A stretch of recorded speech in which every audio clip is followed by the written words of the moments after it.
ஹரே கிருஷ்ணா. எல்லாருக்கும் வணக்கம். ஹரே கிருஷ்ணா. இந்த ஸ்ரீமத் பாகவதம் கதாமிர்தம்னு சொல்லக்கூடிய இந்த சனிக்கிழமை நிகழ்ச்சியில உங்க எல்லாரையும் சந்திப்பதில் மீண்டும் மகிழ்ச்சி. கடந்த பல வாரங்களாக நம்ம இந்த பரீட்சித் மகாராஜரின் சாபமும் சுகதேவரின் வருகையும் அப்படின்ற தலைப்புல நிகழ்ச்சி நடத்தி கொண்டிருக்கோம். போன வாரம் நாம தீபாவளியை முன்னிட்டு அந்த ப்ரோக்ராம் நிறைய பேர் தீபாவளி கொண்டாடி கொண்டிருப்பார்கள் அப்படின்ட்டு போன சனிக்கிழமை நம்ம நிகழ்ச்சி இல்லை. ஸோ அதற்கு முந்தின வாரம் வரைக்கும் நடத்தி கொண்டிருந்தோம். இது 19வது அத்தியாயம் 18வது அத்தியாயம் மட்டும். ஸோ அதனுடைய தொடர்ச்சி இன்னைக்கும் இருக்கு.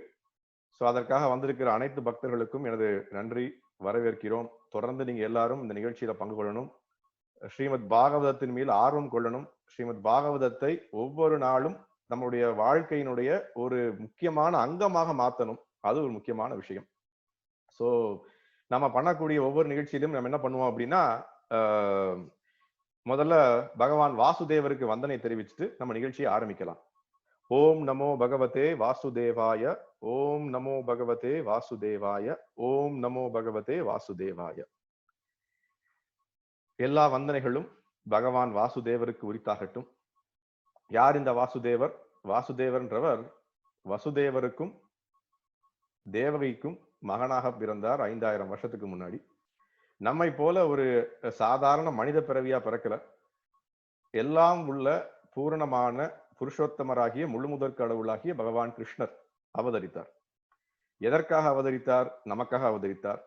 எதற்காக வந்தார்? நமக்கு வாழ்க்கைனா என்ன, பகவான்னா யாரு, நமக்கும் பகவானுக்கும் உள்ள தொடர்பு என்ன, மற்றும் அவருடைய லீலைகளை பற்றி நமக்கு சொல்வதற்காக வந்தார். அது உங்க எல்லாருக்கும் தெரியும். ஸோ என்ன பண்றோம், ஒவ்வொரு நம்மளுடைய இந்த ஸ்ரீமத் பாகவத நிகழ்ச்சியில நம்ம பகவான் வாசுதேவருக்கு முதல்ல வந்தனைகளை தெரிவிக்கிறோம். ஏன்னா அவருடைய கருணை இல்லாமல் பாகவதம் பேசக்கூடிய நபரா இருக்கட்டும், பாகவதம் கேட்கக்கூடிய நபரா இருக்கட்டும், எல்லாருக்கும் அதனுடைய உண்மையான அந்த ரசத்தை குடிக்கக்கூடிய ஆற்றலை அவரே வணங்குகின்றார். வேற யாரும் வணங்க முடியாது.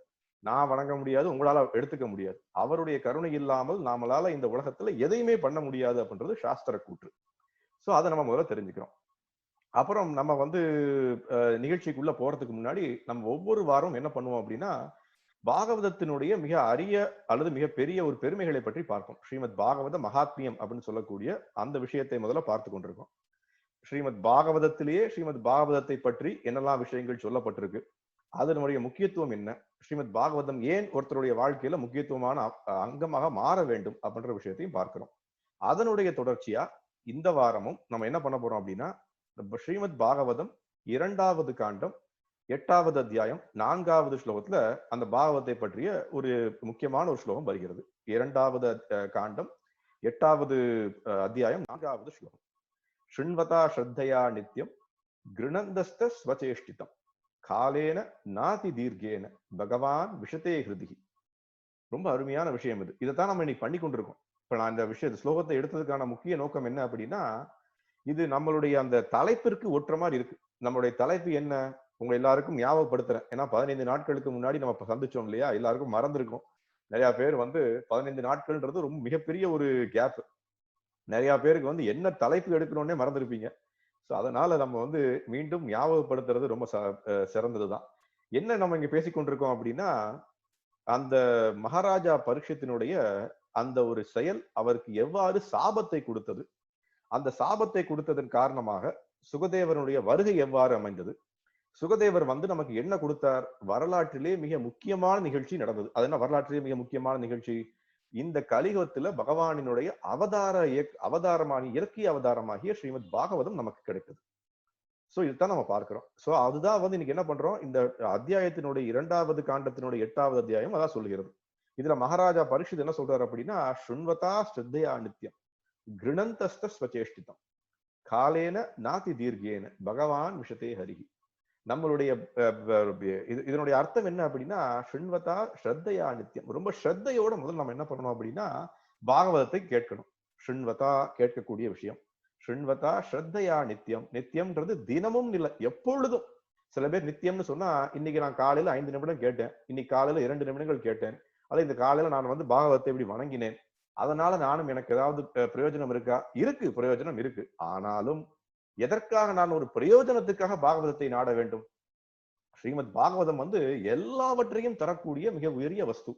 அதை எவ்வாறு பயன்படுத்த வேண்டும்ன்ற விஷயத்தை நம்ம முதல்ல புரிஞ்சுக்கணுமா இல்லையா? இல்ல நான் வந்து பாகவதத்தையும் ஒரு பொருளாக கருதுகின்றேன், ஒரு வஸ்துவாக கருதுகின்றேன், ஒரு பௌதிக பொருளாக கருதுகின்றேன் அப்படின்னு இருந்தோம் அப்படின்னா நம்மளை விட ஒரு மிக உயர்ந்த முற்றாள் கிடையவே கிடையாது. அப்ப இது எதுக்காக சொல்றாங்க? ஸ்ருண்வதா ஸ்ரத்தையா நித்யம். முதல்ல என்ன பண்ணும்? ஒழுங்காக கேட்பவர்கள். முதல் வரி எப்படி இருக்கு?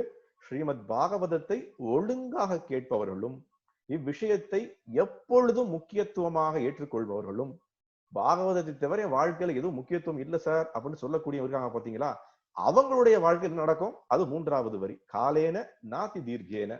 காலேன நாதி தீர்க்கேன என்ன? ரொம்ப ரொம்ப காலங்கள் தாழ்த்தாமல் உடனே அப்படின்ற வார்த்தைக்கு எப்படி பாகவதம் சொல்கிறது? காலேன நாத்தி தீர்க்கேன. தீர்க்கேனா ரொம்ப தள்ளி, நாத்தி தீர்க்கேனா என்ன அர்த்தம்? ரொம்ப ரொம்ப நாட்கள் தள்ளாமல் உடனே என்ன நடக்கிறார்? பகவான் விஷத்தே ஹரிஹி. எல்லாவற்றுக்கும் என்ன பண்றாருன்னா பகவான் விஷத்தை ஹிருதிகின்னு என்ன? அந்த ஹிருதயத்துக்குள்ள எல்லாவற்றுக்கும் முழுமுதற் கடவுளாகிய பகவான் கிருஷ்ணன் என்ன பண்றார்? விரைவில் தங்களுடைய இதயங்களில் எழுந்தருளச் செய்வார். பகவான் நம்மளுடைய இதயங்கள்ல எழுந்தருளுவதற்கான முக்கிய காரணம் என்னவா இருக்க முடியும் அப்படின்னா, அவர் நமக்கு எல்லா விதமான விஷயங்களிலும் வெளியில கொண்டு வருவார். நம்மளுடைய என்ன இருக்கு உள்ள, நம்மளுடைய இதயத்துக்குள்ள என்ன இருக்குன்ற விஷயம் உங்களுக்கு தான் தெரியும். எனக்கு தெரியுமா? எனக்கு தெரியாது. அது நம்மளுடைய பக்கத்து வீட்டுக்காரருக்கு தெரியுமா? தெரியாது. நம்மளுடைய இதயத்துக்குள்ள என்ன மாதிரி அழுக்குகள் இருக்கு, நம்மளுடைய இதயத்துக்குள்ள என்ன மாதிரி விஷயங்களை நாம் களைய வேண்டும் அப்படின்ற விஷயத்தை யாரு சொல்லி தர முடியும்? பகவான் உள்ள வர. பகவான் விஷத்தே ஹரிஹி ஹிருதிஹி அப்படின்ற விஷயத்தை பார்க்கிறோம். அப்ப இது என்ன முக்கியமான விஷயம்? என்னுடைய இதயத்தை தூய்மை செய்ய வேண்டும். இந்த இதயத்துல வந்து பௌதிக வஸ்துக்களை வெளியில கொண்டு வர வேண்டும். அது எப்படி கொண்டு வரது? நான் வந்து ஏதாவது வகுப்புகளுக்கு போகலாமா? ஏதாவது தியான வகுப்புகளுக்கு போலாமா? அல்லது யோகா பயிற்சி முறைகள் பண்ணலாமா? அல்லது எந்த மாதிரி பண்ணலாம் அப்படின்னு நம்ம 1000 2000 பல கோடி எண்ணங்களிலும் நம்ம சேர்க்கலாம். ஆனால் உண்மையிலேயே என்ன நடக்கும் அப்படின்னா, எப்பொழுது பகவான் உள்ள வராரோ அப்பொழுது என்ன நடக்கும்? அது ஆட்டோமேட்டிக்கா நம்ம என்ன பண்ணுவோம் அப்படின்னா, தேவையில்லாத விஷயங்கள் தானாகவே வெளியில வரும் அப்படின்ற விஷயத்தை இங்களுடைய ஸ்ரீமத் பாகவதம் ரொம்ப தெளிவாக சொல்லுகின்றது நமக்கு, இல்லையா? அது ரொம்ப முக்கியமான விஷயம். என்ன அப்படின்னா, இல்லைன்னா அது என்ன அர்த்தம்? இந்த பாகவத ஸ்லோகத்துல நிறைய விஷயங்கள் வருது. ஒரு விஷயம் என்ன அப்படின்னா, முதல்ல உங்களுக்கு பௌதிக விஷயங்கள்ல இருந்து வெளியில வரணுமா? அதை எப்படி வெளியில வர முடியும்? பௌதிக விஷயங்கள்ல இருந்து வெளியில வர்றதுக்கு நம்மளுடைய இதயத்தை தூய்மைப்படுத்த வேண்டுமா? அதை எவ்வாறு பண்ண வேண்டும்? அதையும் புரிஞ்சுக்கணும். 2வது என்ன? நாம வந்து இந்த விஷயங்களை எவ்வாறு செய்யறது? அதை எப்படி செய்யணும் அப்படின்னா, ஸ்ருண்வதாம் ஸ்ரத்தையா விஷ்ணு. நம்ம ஸ்ரத்தையோட இருக்கணும். எனக்கு இது நடக்குமா சார்? இது நடக்குமா? எங்களுடைய பாகவத வகுப்புக்கு வாங்கன்னு சொல்றீங்க. பாகவத வகுப்புக்கு வந்ததுக்கு அப்புறம் எனக்கு என்ன நடக்கும்? பாகவத வகுப்புல என்ன புரிந்து கொள்வேன்? அப்படின்ற விஷயத்துல எனக்கு வந்து நம்பிக்கை இல்லை அப்படின்னு சொன்னா, அப்புறம் எதற்காக நாம இவ்வளவு தூரம் வந்து இவ்வளவு சிரமையே கேவலம்னு பாகவதம் சொல்லுகின்றது. அப்ப ஸ்வசேஷ்டிதம் அப்படின்ற வார்த்தை இங்க ரொம்ப முக்கியமான வார்த்தை. ஸ்வசேஷ்டிதம் அப்படின்னா என்ன அப்படின்னா, நம்மளுடைய ஸ்வசேஷ்டிதம், நம்மளுடைய உண்மையான ஒரு பங்குகள் இருக்கணும். நான் வந்து வெதம் ஸ்ரீமத் பாகவத வகுப்புல வந்து உட்கார்ந்து இருப்பேன், அமைதியா தூங்கி கொண்டிருப்பேன். எனக்கு பகவான் உள்ள வருவாரா அப்படின்னு கேட்டால் வரத்துக்கும் வாய்ப்பு இருக்கு. ஆனால் எதற்காக நாம் இந்த மாதிரி செய்யணும்? நாம என்ன பண்ணணும்? அதற்குரிய ஒரு பலனை எதிர்பார்க்காமல் அந்த செயல்ல ஆர்வத்தை காட்டணும், இல்லையா? அதான் என்ன சொல்றோம்? ஸ்வசேஷ்டிதம். நானே என்னுடைய ஆர்வத்தை காட்டுகின்றேன், எனக்கு நம்பிக்கையை வளர்த்துக் கொள்கின்றேன். அப்பொழுது என்ன பண்ணுவார்? பகவான் நம்ம மேல கருணை கொண்டு நமக்கு உடனடியாக நமக்கு தேவையான விஷயங்களை வழங்குகின்றார்.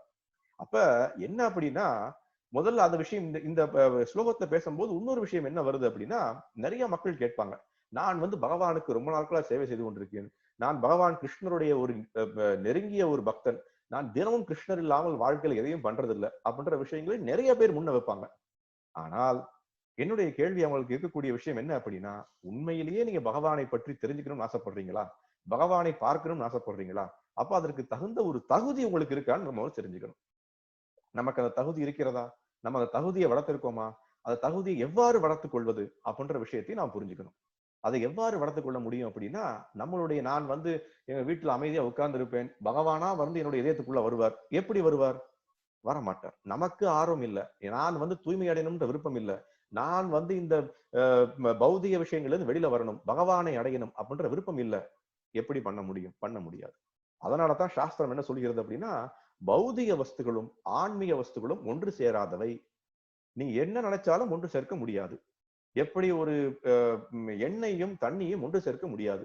ஒரு கிளாஸ்ல எண்ணெயை விடுறோம், ஒரு கிளாஸ்ல தண்ணியே விடுறோம். அப்ப அந்த எண்ணெயானது அந்த தண்ணிக்குள்ள வந்து ரெண்டும் கலக்குமா? கலக்காது.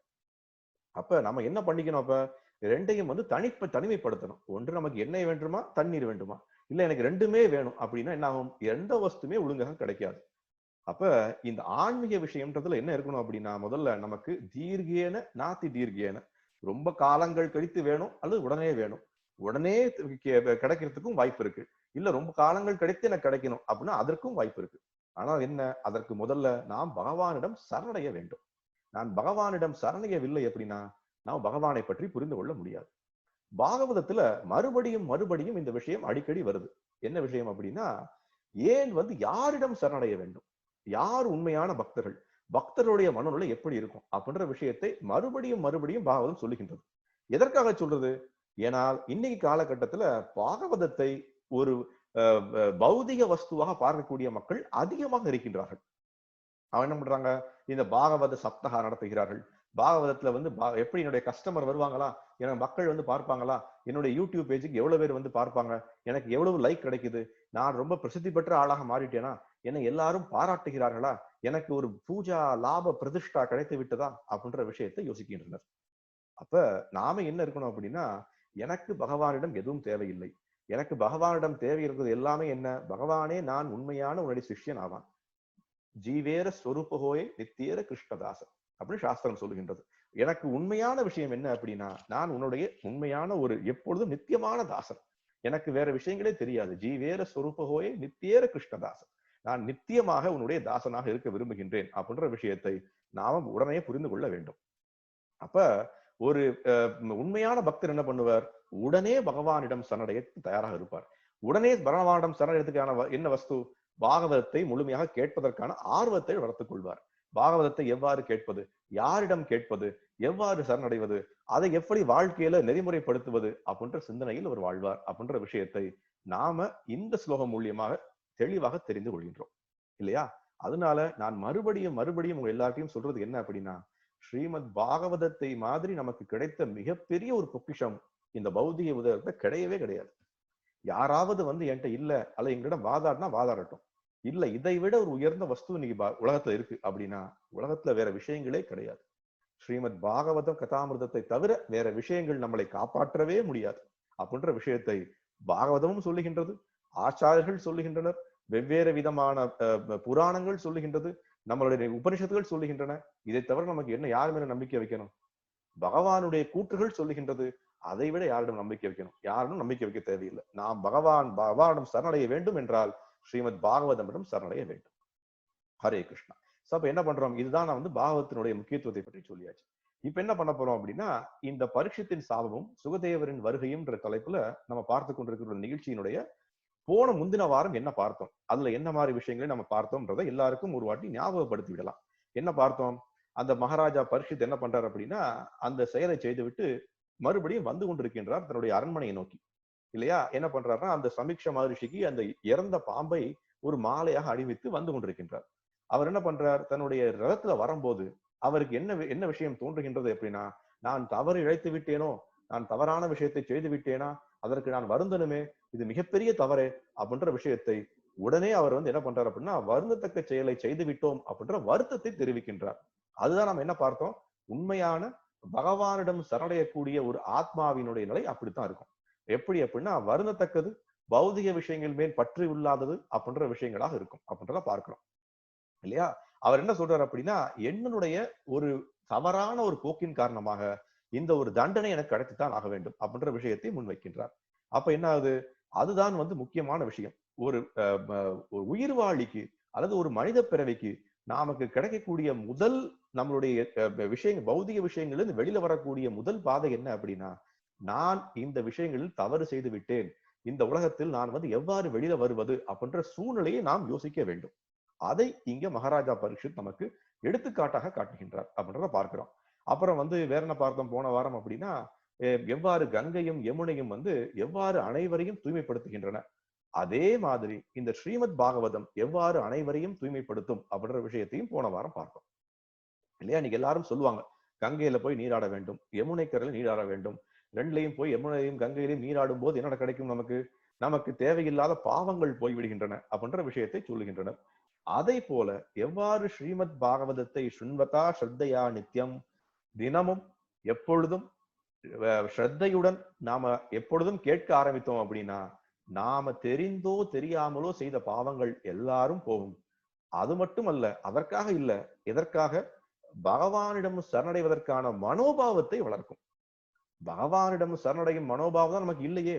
நமக்கு பகவானிடம் சரணடையும் மனோபாவம் இருந்திருந்தால் நீங்களும் நானும் இருப்போமா? இருக்க மாட்டோமே. எங்க போயிருப்போம்? நம்ம நம்ம என்ன பண்ணிருப்போம் அப்படின்னா அந்த ஆன்மீக உலகத்துல பகவானுக்கு சேவை செய்து கொண்டிருந்திருப்போம். நாம என்ன பண்ணிட்டோம் அப்படின்னா பகவானுக்கு எதிராக போர்க்கொடி உயர்த்தினோம். அதனால பகவான் என்ன பண்ணார்? நமக்கு இந்த பௌதிக உலகத்துல வைத்திருக்கின்றார் அப்படின்ற விஷயத்தை புரிந்து கொள்றோம்.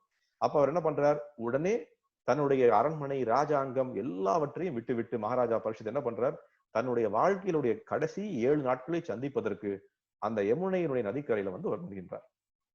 இப்ப நம்ம என்ன பார்க்க போறோம் அப்படின்னா அந்த யமுனை நதிக்கரையில அந்த 7 நாட்கள் அவர் அமருவதற்கு, மகான்களை சந்திப்பதற்கு, ஆச்சாரியர்களை சந்திப்பதற்கு எவ்வாறு தங்களை தயார்படுத்தி கொண்டார் அப்படின்ற விஷயத்தை நம்மளுடைய 1வது காண்டம் 19வது அத்தியாயம் 9 மற்றும் 10வது ஸ்லோகத்துல இன்னைக்கு ஆரம்பிக்க போறோம்.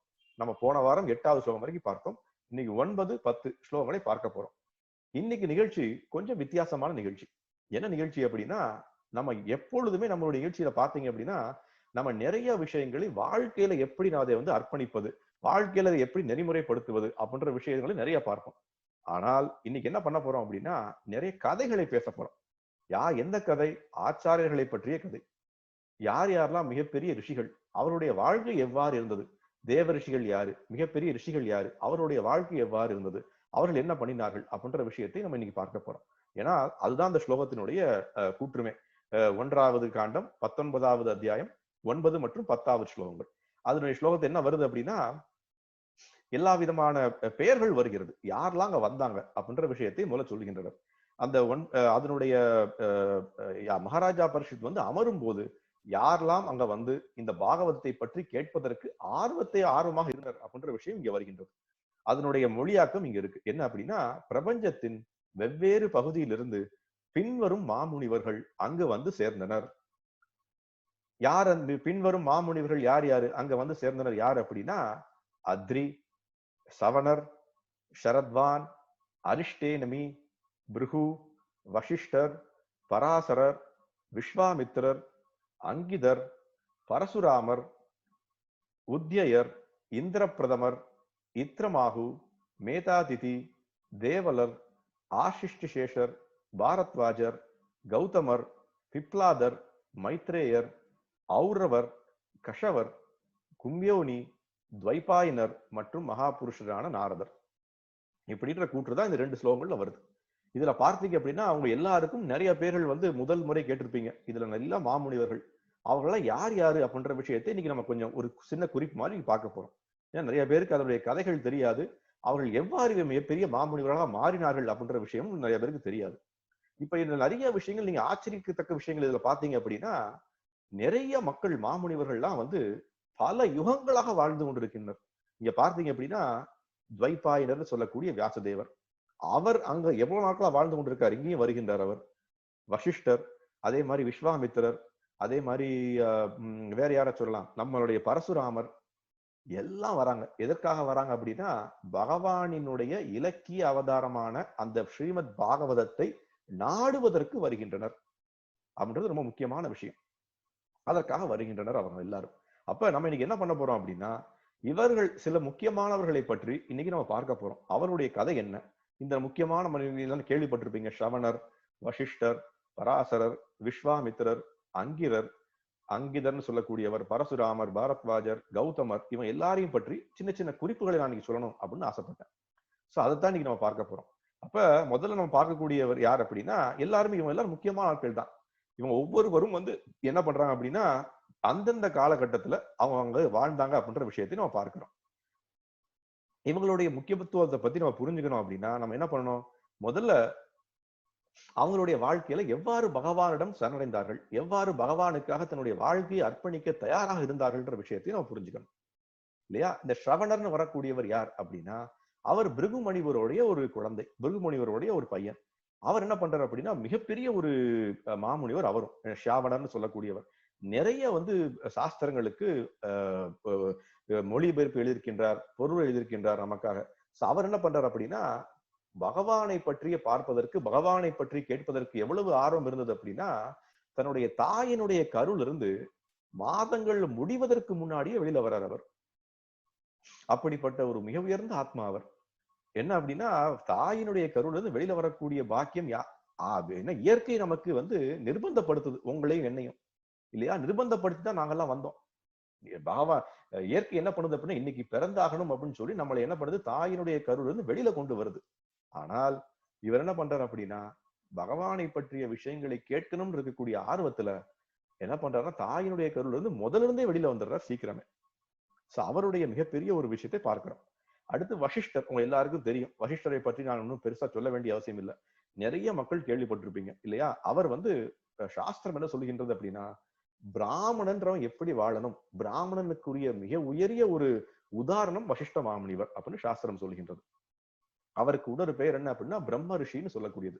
பிரம்ம ரிஷி அப்படின்னா எல்லா விதமான பிரபஞ்சங்கள்ல தேவர்களா இருக்கட்டும், மாமுனிவர்களா இருக்கட்டும், எல்லாருக்கும் மிக உயர்ந்த உதாரணமாக வாழ்ந்தவர், மிக உயரிய உதாரணமாக இருந்தவர் வசிஷ்ட மாமுனிவர். அவர் நம்ம பாக்குறோம். இது என்ன அப்படின்னா, நிறைய மக்களுக்கு இந்த ஒரு இது வரும், என்ன சொல்றது அப்படின்னா, ஒரு குழப்பங்கள் வரும். இதே வசிஷ்டர் தான் ராமாயணத்துல வந்தாரா? இதே வசிஷ்டர் தான் இன்னைக்கு மகாபாரதத்துல வரக்கூடிய மகாராஜா பரிஷத்தினுடைய வாழ்க்கையிலையும் வராரே அப்படின்ற ஒரு சந்தேகம் வரலாம். உண்மையிலேயே அவர்தான். மாமுனிவர்களுக்கு யுகங்கள் மூலியமா வாழக்கூடிய சக்தியை பகவான் தருகின்றார். ஏன் ஏன் அப்படின்னா, அவங்க வந்து பகவானை பற்றிய விஷயங்களை எல்லாருக்கும் சொல்லட்டுமே அப்படின்ற விஷயத்துக்காக எல்லாருக்கும் அந்த வாய்ப்பை கொடுக்கின்றார். அவர் என்ன பண்றார், ராமருக்கு எவ்வாறு வந்து வில்வித்தையை சொல்லி கொடுத்தாரோ, ராமருக்கும் லக்ஷ்மணருக்கும் எவ்வாறு எல்லா விதமான விஷயங்களை சொல்லி கொடுத்தாரோ, இங்க வந்து குருக்ஷேத்திர போர்லயும் வருகின்றார் அவர். அதையும் நம்ம பார்க்கிறோம். அவருக்கு வந்து இன்னொரு இடங்கள்லயும் வரும். சாஸ்திரங்கள்ல யாரு ரொம்ப ஆழ்ந்து படித்தவர்களுக்கு தெரியும். என்ன தெரியும் அப்படின்னா, ஹிரண்யகசிபுவுடைய வதம் நடந்தது இல்லையா? நம்மளுடைய நரசிம்மர் வரார் இல்லையா? அந்த நரசிம்மர் வந்த அந்த காலகட்டத்திலும் வசிஷ்ட மாமுனிவர் வருகின்றார் அப்படின்ற விஷயத்தையும் பார்க்கின்றோம். அது வந்து இன்னொரு சின்ன கதை உங்க எல்லாருக்கும் தெரியுமான்னு தெரியல. அவருக்கும் விஸ்வாமித்திரருக்கும் ஒரு மிகப்பெரிய ஒரு சண்டை நடந்தது. ஒரு மிகப்பெரிய ஒரு பகை ஏற்பட்டது இல்லையா? அந்த கதை உங்களுக்கு எல்லாம் தெரியுமா? விஸ்வாமித்திரரிடம் என்ன இருந்தது அப்படின்னா, விஸ்வாமித்திரர் வந்து இந்த வசிஷ்ட மாமுனிவருடைய காமதேனுவை எதிர்பார்த்தார். அந்த காமதேனுவை பார்த்து ஆசைப்பட்டார். இவ்வளவு ஒரு உயர்ந்த பசுவை அவரும் இருக்கிறதே, அது எனக்கு கிடைக்காதா அப்படின்ற ஒரு லாபகரமான ஒரு சிந்தனை அவருக்கு வந்தது. அப்ப என்ன பண்றாரு அப்படின்னா, இதை வந்து வசிஷ்ட மாமுனிவர் அவர் கொடுப்பதற்கு மறுக்கின்றார். எனக்கு இருக்கக்கூடிய ஒரே ஒரு மிகப்பெரிய வஸ்து இதுதான், அதை நான் பல யுகங்களாக காப்பாற்றி கொண்டு வருகின்றேன், அதை நான் கொடுப்பதற்கு தயாராக இல்லை அப்படின்னு சொல்லுகின்றார் அவர். அப்ப அதை வந்து கோவப்பட்டு விஸ்வாமித்திரர் என்ன பண்றார், வசிஷ்ட மாமுனிவருடைய 100 குழந்தைகளை கொள்கின்றார் அவர். 100 பையன்களையும் விஸ்வாமித்திரர் வந்து போரில் வெல்கின்றார் அப்படின்ற விஷயத்தை நம்ம பார்க்கின்றோம். இப்படிப்பட்ட உபாதைகள், இப்படிப்பட்ட சடங்குகள், இப்படிப்பட்ட ஒரு சங்கடங்கள் ஏற்பட்ட காரணத்திலும் அவருக்கு கோபமே வரல. விஸ்வாமித்திரர் மேல போர் தொடுப்போமா, என்னுடைய பவரை காட்டுவோமா, இன்னைக்கு பண்றோம் இல்லையா, யாரு பெரியவன், நீங்களா நானா அப்படின்னு பாத்துருவோமா சார் அப்படின்னு நம்ம சண்டைக்கு போறோமே, அந்த மாதிரிலாம் அவர் பண்ணல. அவர் என்ன சொன்னார், நான் பகவானுக்கு சேவை செய்வதற்காக இருக்கின்றேன். அந்த ஆத்மாக்கள் பகவானுக்கு சேவை செய்வதால வந்தார்கள், அவர்களால் பண்ண முடியல, நீர்கள் தீங்கு இழைத்து விட்டால் பரவாயில்லை, நான் பிராமணனாக எவ்வாறு வாழ வேண்டும் அப்படின்ற சொல்லியத்தை நாம அழகாக புரிந்து கொள்ள வேண்டும் அப்படின்ற விஷயத்தையும் நான் புரிந்து கொள்கிறோம் இல்லையா? அவர் வந்து என்ன பண்றாருன்னா, இன்னொரு கதையும் வருகிறது சாஸ்திரத்துல. என்ன பண்றாரு, விஸ்வாமித்திரர் அவருக்கு கொடுத்த மிகப்பெரிய நிறைய அவருக்கு தடங்குகளை கொடுத்து கொண்டே இருக்கின்றார். ஆனாலும் அவர் பெறலவே இல்லை. கடைசியில் என்ன பண்ணார் அப்படின்னா, நான் பகவானிடம் சென்றடையலாமே, எதற்காக வாழ வேண்டும் அப்படின்னு மிக உயர்ந்த ஒரு மலையில இருந்து கீழே குதிக்கிறார். குதிக்கும் போது கீழே பகவான் என்ன பண்றாரு அப்படின்னா, எல்லாமே வந்து பஞ்சால மாத்துகின்றார். பஞ்சுல வந்து குதிச்ச மாதிரி ஆயிடுச்சு. அப்பையும் அவரால் பண்ண முடியல. இந்த மாதிரி பல காலகட்டங்கள்ல அவர் வந்து எவ்வாறு பகவானுக்கு சேவை செய்யணும், பகவானுடைய விஷயங்களை மக்களுக்கு எவ்வாறு சொல்லிக் கொடுக்கணும் அப்படின்ற ஒரே ஆர்வத்துடன் வாழ்ந்தார் அப்படின்ற விஷயத்தை பார்க்கிறோம். நம்மளுடைய சப்த ரிஷிகள்னு சொல்றோம் இல்லையா, அந்த சப்த ரிஷிகள்ல அவரும் ஒருவர். சப்த ரிஷிகள் 7 ரிஷிகள் இருக்காங்க. நம்மளுடைய பிரபஞ்சம் இருக்கும் பொழுது எல்லா அந்த 7 ரிஷிகள் இருப்பாங்க. அவங்களுடைய வேலைகள் என்ன, அவர்கள் செய்யக்கூடிய கடமைகள் என்ன அப்படின்றதை சாஸ்திரம் சொல்லுகின்றது. இவர் தான் வந்து அருந்ததின்னு சொல்லக்கூடிய அந்த மிக முக்கியமான ஒரு நட்சத்திரத்தினுடைய கணவர் இவர் தான், வசிஷ்ட மாமுனிவர். இந்த மாதிரி நிறைய இருக்கு, நிறைய விஷயங்கள் நம்ம பேசிக்கொண்டே போகலாம். இது ஒரு சின்ன குறிப்பு இதுதான். அவரும் என்ன பண்றார், இன்னைக்கு யமுனை நதிக்கரைக்கு வருகின்றார். யமுனை நதிக்கரையில வந்து இந்த ஸ்ரீமத் பாகவத்தை பற்றி கேட்பதற்கான ஆர்வத்தை எடுத்துக்கொள்கின்றார் அப்படின்ற விஷயத்தை பார்க்கிறோம். அடுத்த ஆள் யார் அப்படின்னா மிக முக்கியமான ஆள் யாரு? பராசரர் இல்லையா? பராசர முனிவர், பராசரன் சொல்றோம். பராசரன்றது யாரு? இந்த வசிஷ்ட முனிவருடைய பேரன் தான் பராசரர். வசிஷ்டருடைய பேரன் அப்படின்னு சொல்லக்கூடியவர் தான் பராசரர். அவர் ஆனா யார்? இன்னொருத்தர் இந்த வியாசதேவருடைய தந்தை. சோ 2 பேருமே அவங்களுடைய இதுவே வந்து மிக உயர்ந்த ஒரு குடும்பமாக இருக்கிறது. வசிஷ்டருடைய பேரன், வியாசதேவருடைய தந்தை இல்லையா? அவர் வந்து யார்? அவருடைய அப்பா பேர் நிறைய பேருக்கு தெரியுமான்னு தெரியல. சக்தி அப்படின்னு சொல்லக்கூடிய அவருடைய அப்பாவும் மிகப்பெரிய ஒரு முனிவர் தான் அவரும். சோ அவர் வந்து என்ன பண்றாரு அப்படின்னா, இந்த பராசரை பற்றி ஒண்ணு சொல்லணும் அப்படின்னா, நான் எப்படி சியாவரனை பத்தி சொன்னேன் பாத்தீங்களா? அவருக்கு நேர்மாறாக வாழ்ந்தவர் பராசரர். பராசரர் என்ன பண்றாரு அப்படின்னா 12 வருடங்கள் தன்னுடைய தாயினுடைய கருவுல வாழ்ந்தார் அவர். எதற்காக அப்படின்னா தன்னுடைய தாயும் தந்தையும் வந்து அவர்கிட்ட வினவி கேட்டுக்கொண்டாங்க, வெளியில வாருங்கள் அப்படின்னு. அவர் நான் வருவதற்கான ஆர்வத்தை காட்டல. என்ன சொல்றாரு அப்படின்னா, பௌதிக உலகத்துக்குள்ள எதற்காக வரணும் நானு? பௌதிக உலகத்துக்குள்ள வந்து நான் என்ன பண்ண போகின்றேன்? பௌதிக விஷயங்கள்ல வந்து பகவானை பற்றி மறப்பதற்காக நான் எதற்காக வரணும் அப்படின்ற சிந்தனையில வாழ்ந்து கொண்டார். அதனால அவர் வந்து தாயினுடைய கருவுல 12 வருடங்கள் இருந்தார் அப்படின்றதை சாஸ்திரங்கள் சொல்கின்றது. அதே மாதிரி தாயினுடைய தாய் வந்து அவருடைய தாய்க்கு பேர் அதிருஷ்யதி அப்படின்றது பேர், அவருடைய தாயினுடைய பேர். அந்த அதிருஷ்யத்தின்னு சொல்லக்கூடிய தாயினுடைய கருள் இருக்கும்போது வேதத்தினுடைய அனைத்து சாராம்சத்தையும் எப்படி காதால் கேட்டு உணர்ந்தார். இந்த விஷயங்கள்லாம் எதுக்காக நான் சொல்றேன் அப்படின்னா, நம்மளுடைய வேத கலாச்சாரம் எப்படி இருந்தது அப்படின்னா, எவ்வாறு ஒரு பெண் நம்மளுடைய பிரசவத்தில் இருக்கும்போது குழந்தைக்கு என்ன மாதிரி வாழ்க்கை நடத்த வேண்டும், என்ன மாதிரி விஷயங்களை சொல்லித்தர வேண்டும் சாஸ்திரங்கள் ரொம்ப தெளிவாக சொல்லுகின்றன. நாம என்ன பண்றோம் இன்னைக்கு? பல விஷயங்களை வந்து எதிர்மாறாக பண்ணி கொண்டிருக்கோம். சினிமா பாடல்களை காட்டுவது, வீடியோ கேம்ஸ் விளையாடி கொண்டிருப்பது, வன்முறைகளை காட்டுவது, அதிகமான உரைப்பான உணவுகளை தின்பது, இதெல்லாம் என்ன பண்ணுது அப்படின்னா அந்த குழந்தைகளை வெளியில வரும்போது வர்ண சங்கரங்களாக மாத்துகின்றன. இந்த உலகத்துக்கு தேவையில்லாத வஸ்துக்களாக மாத்துகின்றன. எல்லா விதமான கஷ்டங்களை கொடுக்கக்கூடிய குழந்தைகளாக மாறுகின்றனர் அப்படின்றதை சாஸ்திரம் மிக தெளிவாக நமக்கு சொல்லுகின்றது இல்லையா? அவருடைய விஷயங்களை நம்ம இன்னைக்கு என்ன பார்க்கிறோம்? பராசர் என்ன பண்றாரு? வெளியில வர்றதுக்கான காரணமே எனக்கு தேவையில்லை அப்படின்னு சொல்லுகின்றார் அவர். அவர் வந்து இவருடைய கதையை பற்றி உங்களுக்கு குறிப்பாக சொல்லணும் அப்படின்னா, இவருடைய தந்தையை வந்து ஒரு மிகப்பெரிய ஒரு ராட்சசன் கொல்லுகின்றான். அந்த ராட்சசனுக்கு பேர் என்ன அப்படின்னா கல்மாபசத. கல்மாஸ்பதான்னு சொல்லக்கூடிய அந்த ராட்சசன் என்ன பண்றான் அப்படின்னா, கல்மாஸ்பதான்னு சொல்லக்கூடிய ராட்சசன் இவருடைய தந்தையை கொன்று விடுகின்றான். அவருடைய தந்தையை கொன்றதுக்கான ஒரு கோபத்தை தணிப்பதற்கு அவர் என்ன பண்றாரு அப்படின்னா, மிகப்பெரிய ஒரு ராட்சச யஜ்ஞத்தை நடத்துகின்றார் இல்லையா? மிகப்பெரிய ராட்சச யஜ்ஞம். அந்த ராட்சச யஜ்ஞம் வந்து வரலாற்றிலே நடந்த மிகப்பெரிய யஜ்ஞம்னு சாஸ்திரம் சொல்லுகின்றது. அவ்வளவு மிகப்பெரிய யஜ்ஞத்தை நடத்துகின்றார். ராட்சச குணம் உள்ள அனைவரும் இறந்துடணும், ராட்சச குணம் உள்ள அனைவரும் இறந்துடணும் அப்படின்ற விஷயத்தை அவர் முதல்ல காட்டுகின்றார். அப்ப என்ன ஆகுது? இதை வந்து நிறைய மாமுனிவர்கள் வந்து தடுக்கின்றனர். வேண்டாம், இந்த மாதிரி விஷயங்களை நம்ம வந்து பண்ண வேண்டாம், இது வந்து எல்லாருக்கும் வந்து இந்த உலகத்துல நிறைய பிரச்சனைகளை உருவாக்கும், வேண்டாம் அப்படின்னு சொல்லுகின்றார் அவர். அது வந்து இப்ப என்ன சொல்றாரு அப்புறம் அதுக்கப்புறம் வந்து அமைதியாக வருகின்றார். அவருடைய அவரும் மனைவியும் நிறைய வருஷங்கள் வந்து தவம் இருந்து பகவானை தன்னுடைய புதல்வனாக பெறுகின்றனர். யார் அந்த புதல்வர்? அவர் வியாசதேவர். பகவானை தன்னுடைய புதல்வராக பெறுவதற்கு என்ன தவம் செஞ்சிருக்கணும் இல்லையா? பகவான் வந்து இந்த வேதங்களை எழுதக்கூடிய பகவானினுடைய உண்மையான அவதாரம்னு சாஸ்திரம் சொல்லுகின்றது. சக்தி ஆவேஷ அவதாரம்னு சாஸ்திரம் சொல்லுகின்றது. சோ வியாசதேவராக வருகின்றார். அதே மாதிரி என்ன சொல்றது அப்படின்னா, இது ஒரு சம்பவம். மாமுனிவர்களுடைய சக்திகளை பற்றி பேசணும் அப்படின்னா பேசிக்கொண்டே செல்லலாம். இவர் என்ன பண்றாரு அப்படின்னா, தன்னுடைய மனைவியான சத்தியவதிக்கு பல மைல்கள் தூரத்திலிருந்து ஆசி வழங்குகின்றார். அந்த ஆசியின் மூலியமாக பிறந்தவர் தான் வியாசதேவர் இல்லையா? அவர் தான் வந்து இன்னொரு விஷயம் நிறைய பேருக்கு தெரியுமான்னு தெரியல. இந்த பராசர முனிவர் தான் ஜனக மகாராஜாவுக்கு ஆன்மீக குருவும் ஆவார். ஜனக மகாராஜா வாழ்ந்தார் இல்லையா? அவருடைய ஆன்மீக குருவும் இந்த பராசர முனிவர் தான். அவர் வந்து அதே மாதிரி சிவனுடைய மிகப்பெரிய ஒரு பக்தர். சிவனுடைய மிகப்பெரிய பக்தர். நிறைய விஷயங்கள், சிவபுராணத்தினுடைய நிறைய விஷயங்களை மக்களுக்கு எடுத்துக்கொண்டு வருவதில் இவர் முக்கிய பங்கு ஆற்றுகின்றார்ன்றதை நம்ம பார்க்கிறோம். அதே மாதிரி நிறைய வேத இயக்கங்களுடைய விஷயங்களை சொல்லுகின்றார். பராசர நிதி அப்படின்னு நிதி சாஸ்திரத்தை எழுதுகின்றார். சோ நிறைய விஷயங்கள் நம்ம பார்க்க முடியும்.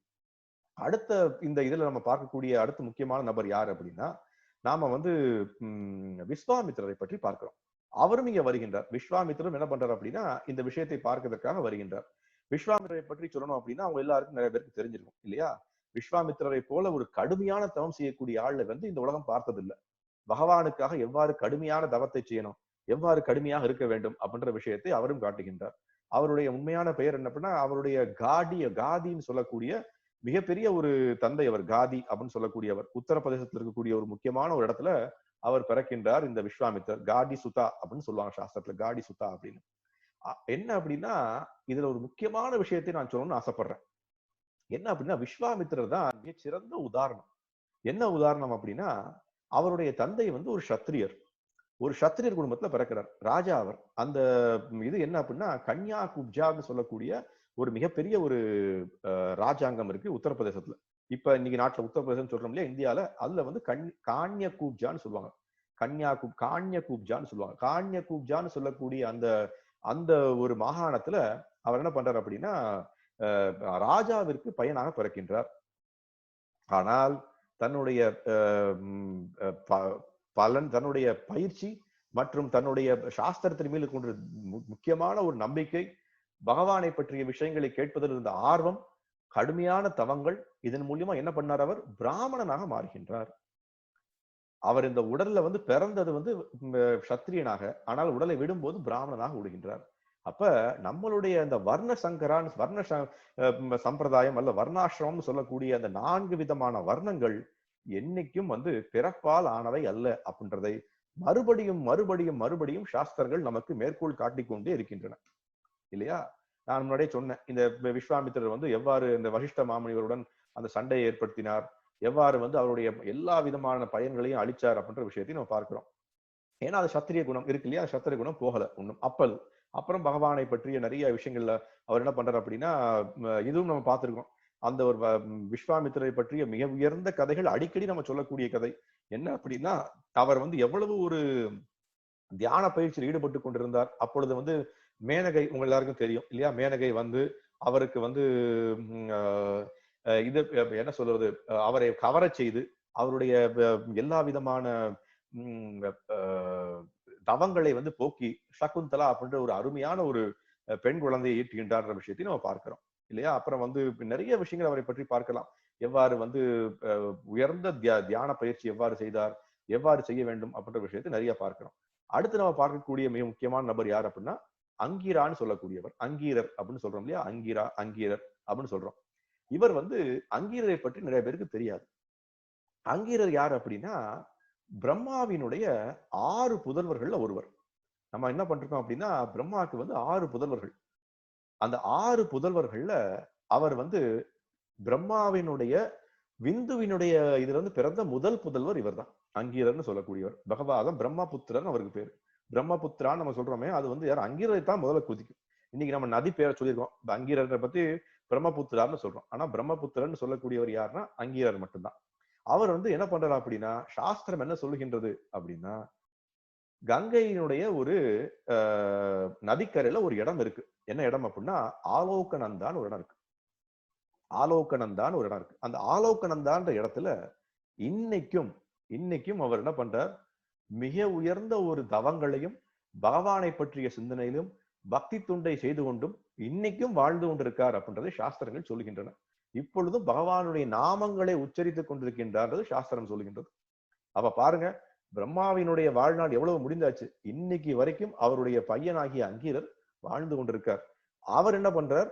இந்த பரீட்சித் மகாராஜருடைய கேள்வியை கேட்டு அவரும் ஸ்ரீமத் பாகவதத்தை கேட்பதன் ஆர்வத்தை வளர்த்துக் கொண்டு இங்க வருகின்றார்ன்ற விஷயத்தை பார்க்கிறோம்.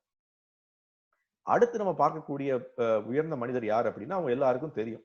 அவரை பற்றி நிறைய பேர் கேள்விப்பட்டிருப்பீங்க. இருந்தாலும் யார் அப்படின்னா, பரசுராமர் இல்லையா. பரசுராமரை பற்றி நிறைய பேர் கேள்விப்பட்டிருப்பீங்க. பரசுராமர் வந்து பகவானினுடைய அவதாரம். பகவானுடைய அவதாரம் தான் உண்மை. பகவானுடைய அவதாரம் தான் பரசுராமர். அவருடைய இன்னொரு பேர் அவருக்கு என்ன அப்படின்னா, ரேணுகா சுதான்னு ஒரு பேர் இருக்கு அவருக்கு. ரேணுகா சுதானா என்ன? ரேணுகா அப்படின்றது அவருடைய தந்தையினுடைய பேர். அந்த ஸ்ரீமதி ரேணுகா, அவருடைய தந்தை வந்து மகரிஷி ஜமதாக்னி. அவரும் மிகப்பெரிய ஒரு மகாமுனிவர். மகரிஷி ஜமதாக்னிக்கும் இந்த ரேணுகா அப்படின்னு சொல்லக்கூடிய தன்னுடைய அவர் மனைவிக்கும் பிறந்த குழந்தைதான் பரசுராமர். அதனால அவருக்கு பேர் ரேணுகா சுதா.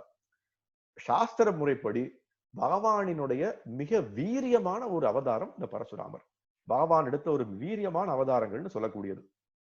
சத்திரியர்கள் மேல இருந்தக்கூடிய கோபத்தின் காரணமாக 21 தலைமுறைகள் சத்திரியர்களை கொன்றார் அப்படின்ற விஷயத்தை நம்ம பார்க்கிறோம்.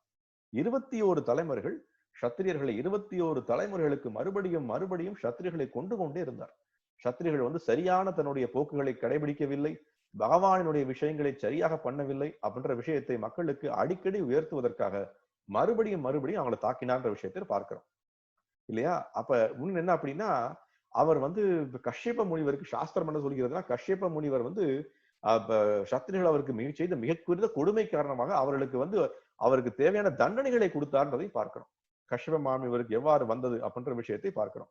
அதற்கப்புறம் இந்த சத்திரிகள் எல்லாரையும் அழித்து விட்டு என்ன பண்றார், மகேந்திர பருவத்துல உட்கார்ந்து அவர் என்ன பண்றார், மிகச்சிறந்த ஒரு தியான என்ன சொல்றதுன்னா பகவானை பற்றிய சிந்தனையில வாழ்க்கையை நடத்துகின்றார் அப்படின்ற விஷயத்தையும் பார்க்கின்றோம் இல்லையா? சாஸ்திர முறைப்படி பரசுராமர் தான் என்ன பண்றாருன்னா, தனுர்வேதம்னு சொல்றோம் இல்லையா? வேதங்கள்ல ஒரு சின்ன ஒரு இது வருது, ஒரு பகுதி. என்ன பகுதி அப்படின்னா தனுர்வேதம்னு வருது. தனுர்வேதம்னா எவ்வாறு வந்து வில்வித்தையை கற்றுக்கொள்வது, வில்வித்தையை பற்றிய விஷயங்களை எவ்வாறு முழுமையாக தெரிந்து கொள்வது அப்படின்றதை வேதங்கள்ல சொல்லப்படுது. அதை யார் நமக்கு தெளிவுபடுத்தி எடுத்து சொன்னது? அது பரசுராமர் தான். அதுதான் அவர் என்ன பண்றாரு அப்படின்னா, சண்டையிடும் பயிற்சியை தன்னுடைய சீடரான துரோணாச்சாரியருக்கு சொல்லிக் கொடுக்கின்றார் இல்லையா? அந்த சண்டையிடும் பயிற்சியை துரோணாச்சாரியருக்கு சொல்லிக் கொடுக்கின்றார். துரோணாச்சாரியார் நமக்கு தெரியும், எல்லா பாண்டவர்கள், இந்த கௌரவர்கள் எல்லாருக்கும் சொல்லிக் கொடுக்கின்றார் விஷயத்தையும் பார்க்கின்றோம் இல்லையா? அவர் வந்து எல்லா காலங்களிலும் வாழ்ந்தார் அப்படின்ற விஷயமும் இருக்கின்றது. அவர் வந்து பரசுராமரை பற்றி சொன்னோம் அப்படின்னா, இவ்வளவு இன்னைக்கும் ராமர் அவதாரம் எடுத்தப்பையும் அவர் இருந்தார், கிருஷ்ணர் அவதாரம் எடுத்தப்பையும் இருந்தார்னு பாக்குறோம். இன்னைக்கு வந்து நம்ம பரீட்சித் மகாராஜாருடைய அந்த சிந்தனையை பற்றி, பாகவத்தை பற்றி கேட்பதற்கும் அவர் அமர்ந்திருக்கின்றார் விஷயத்தை பார்க்கிறோம்.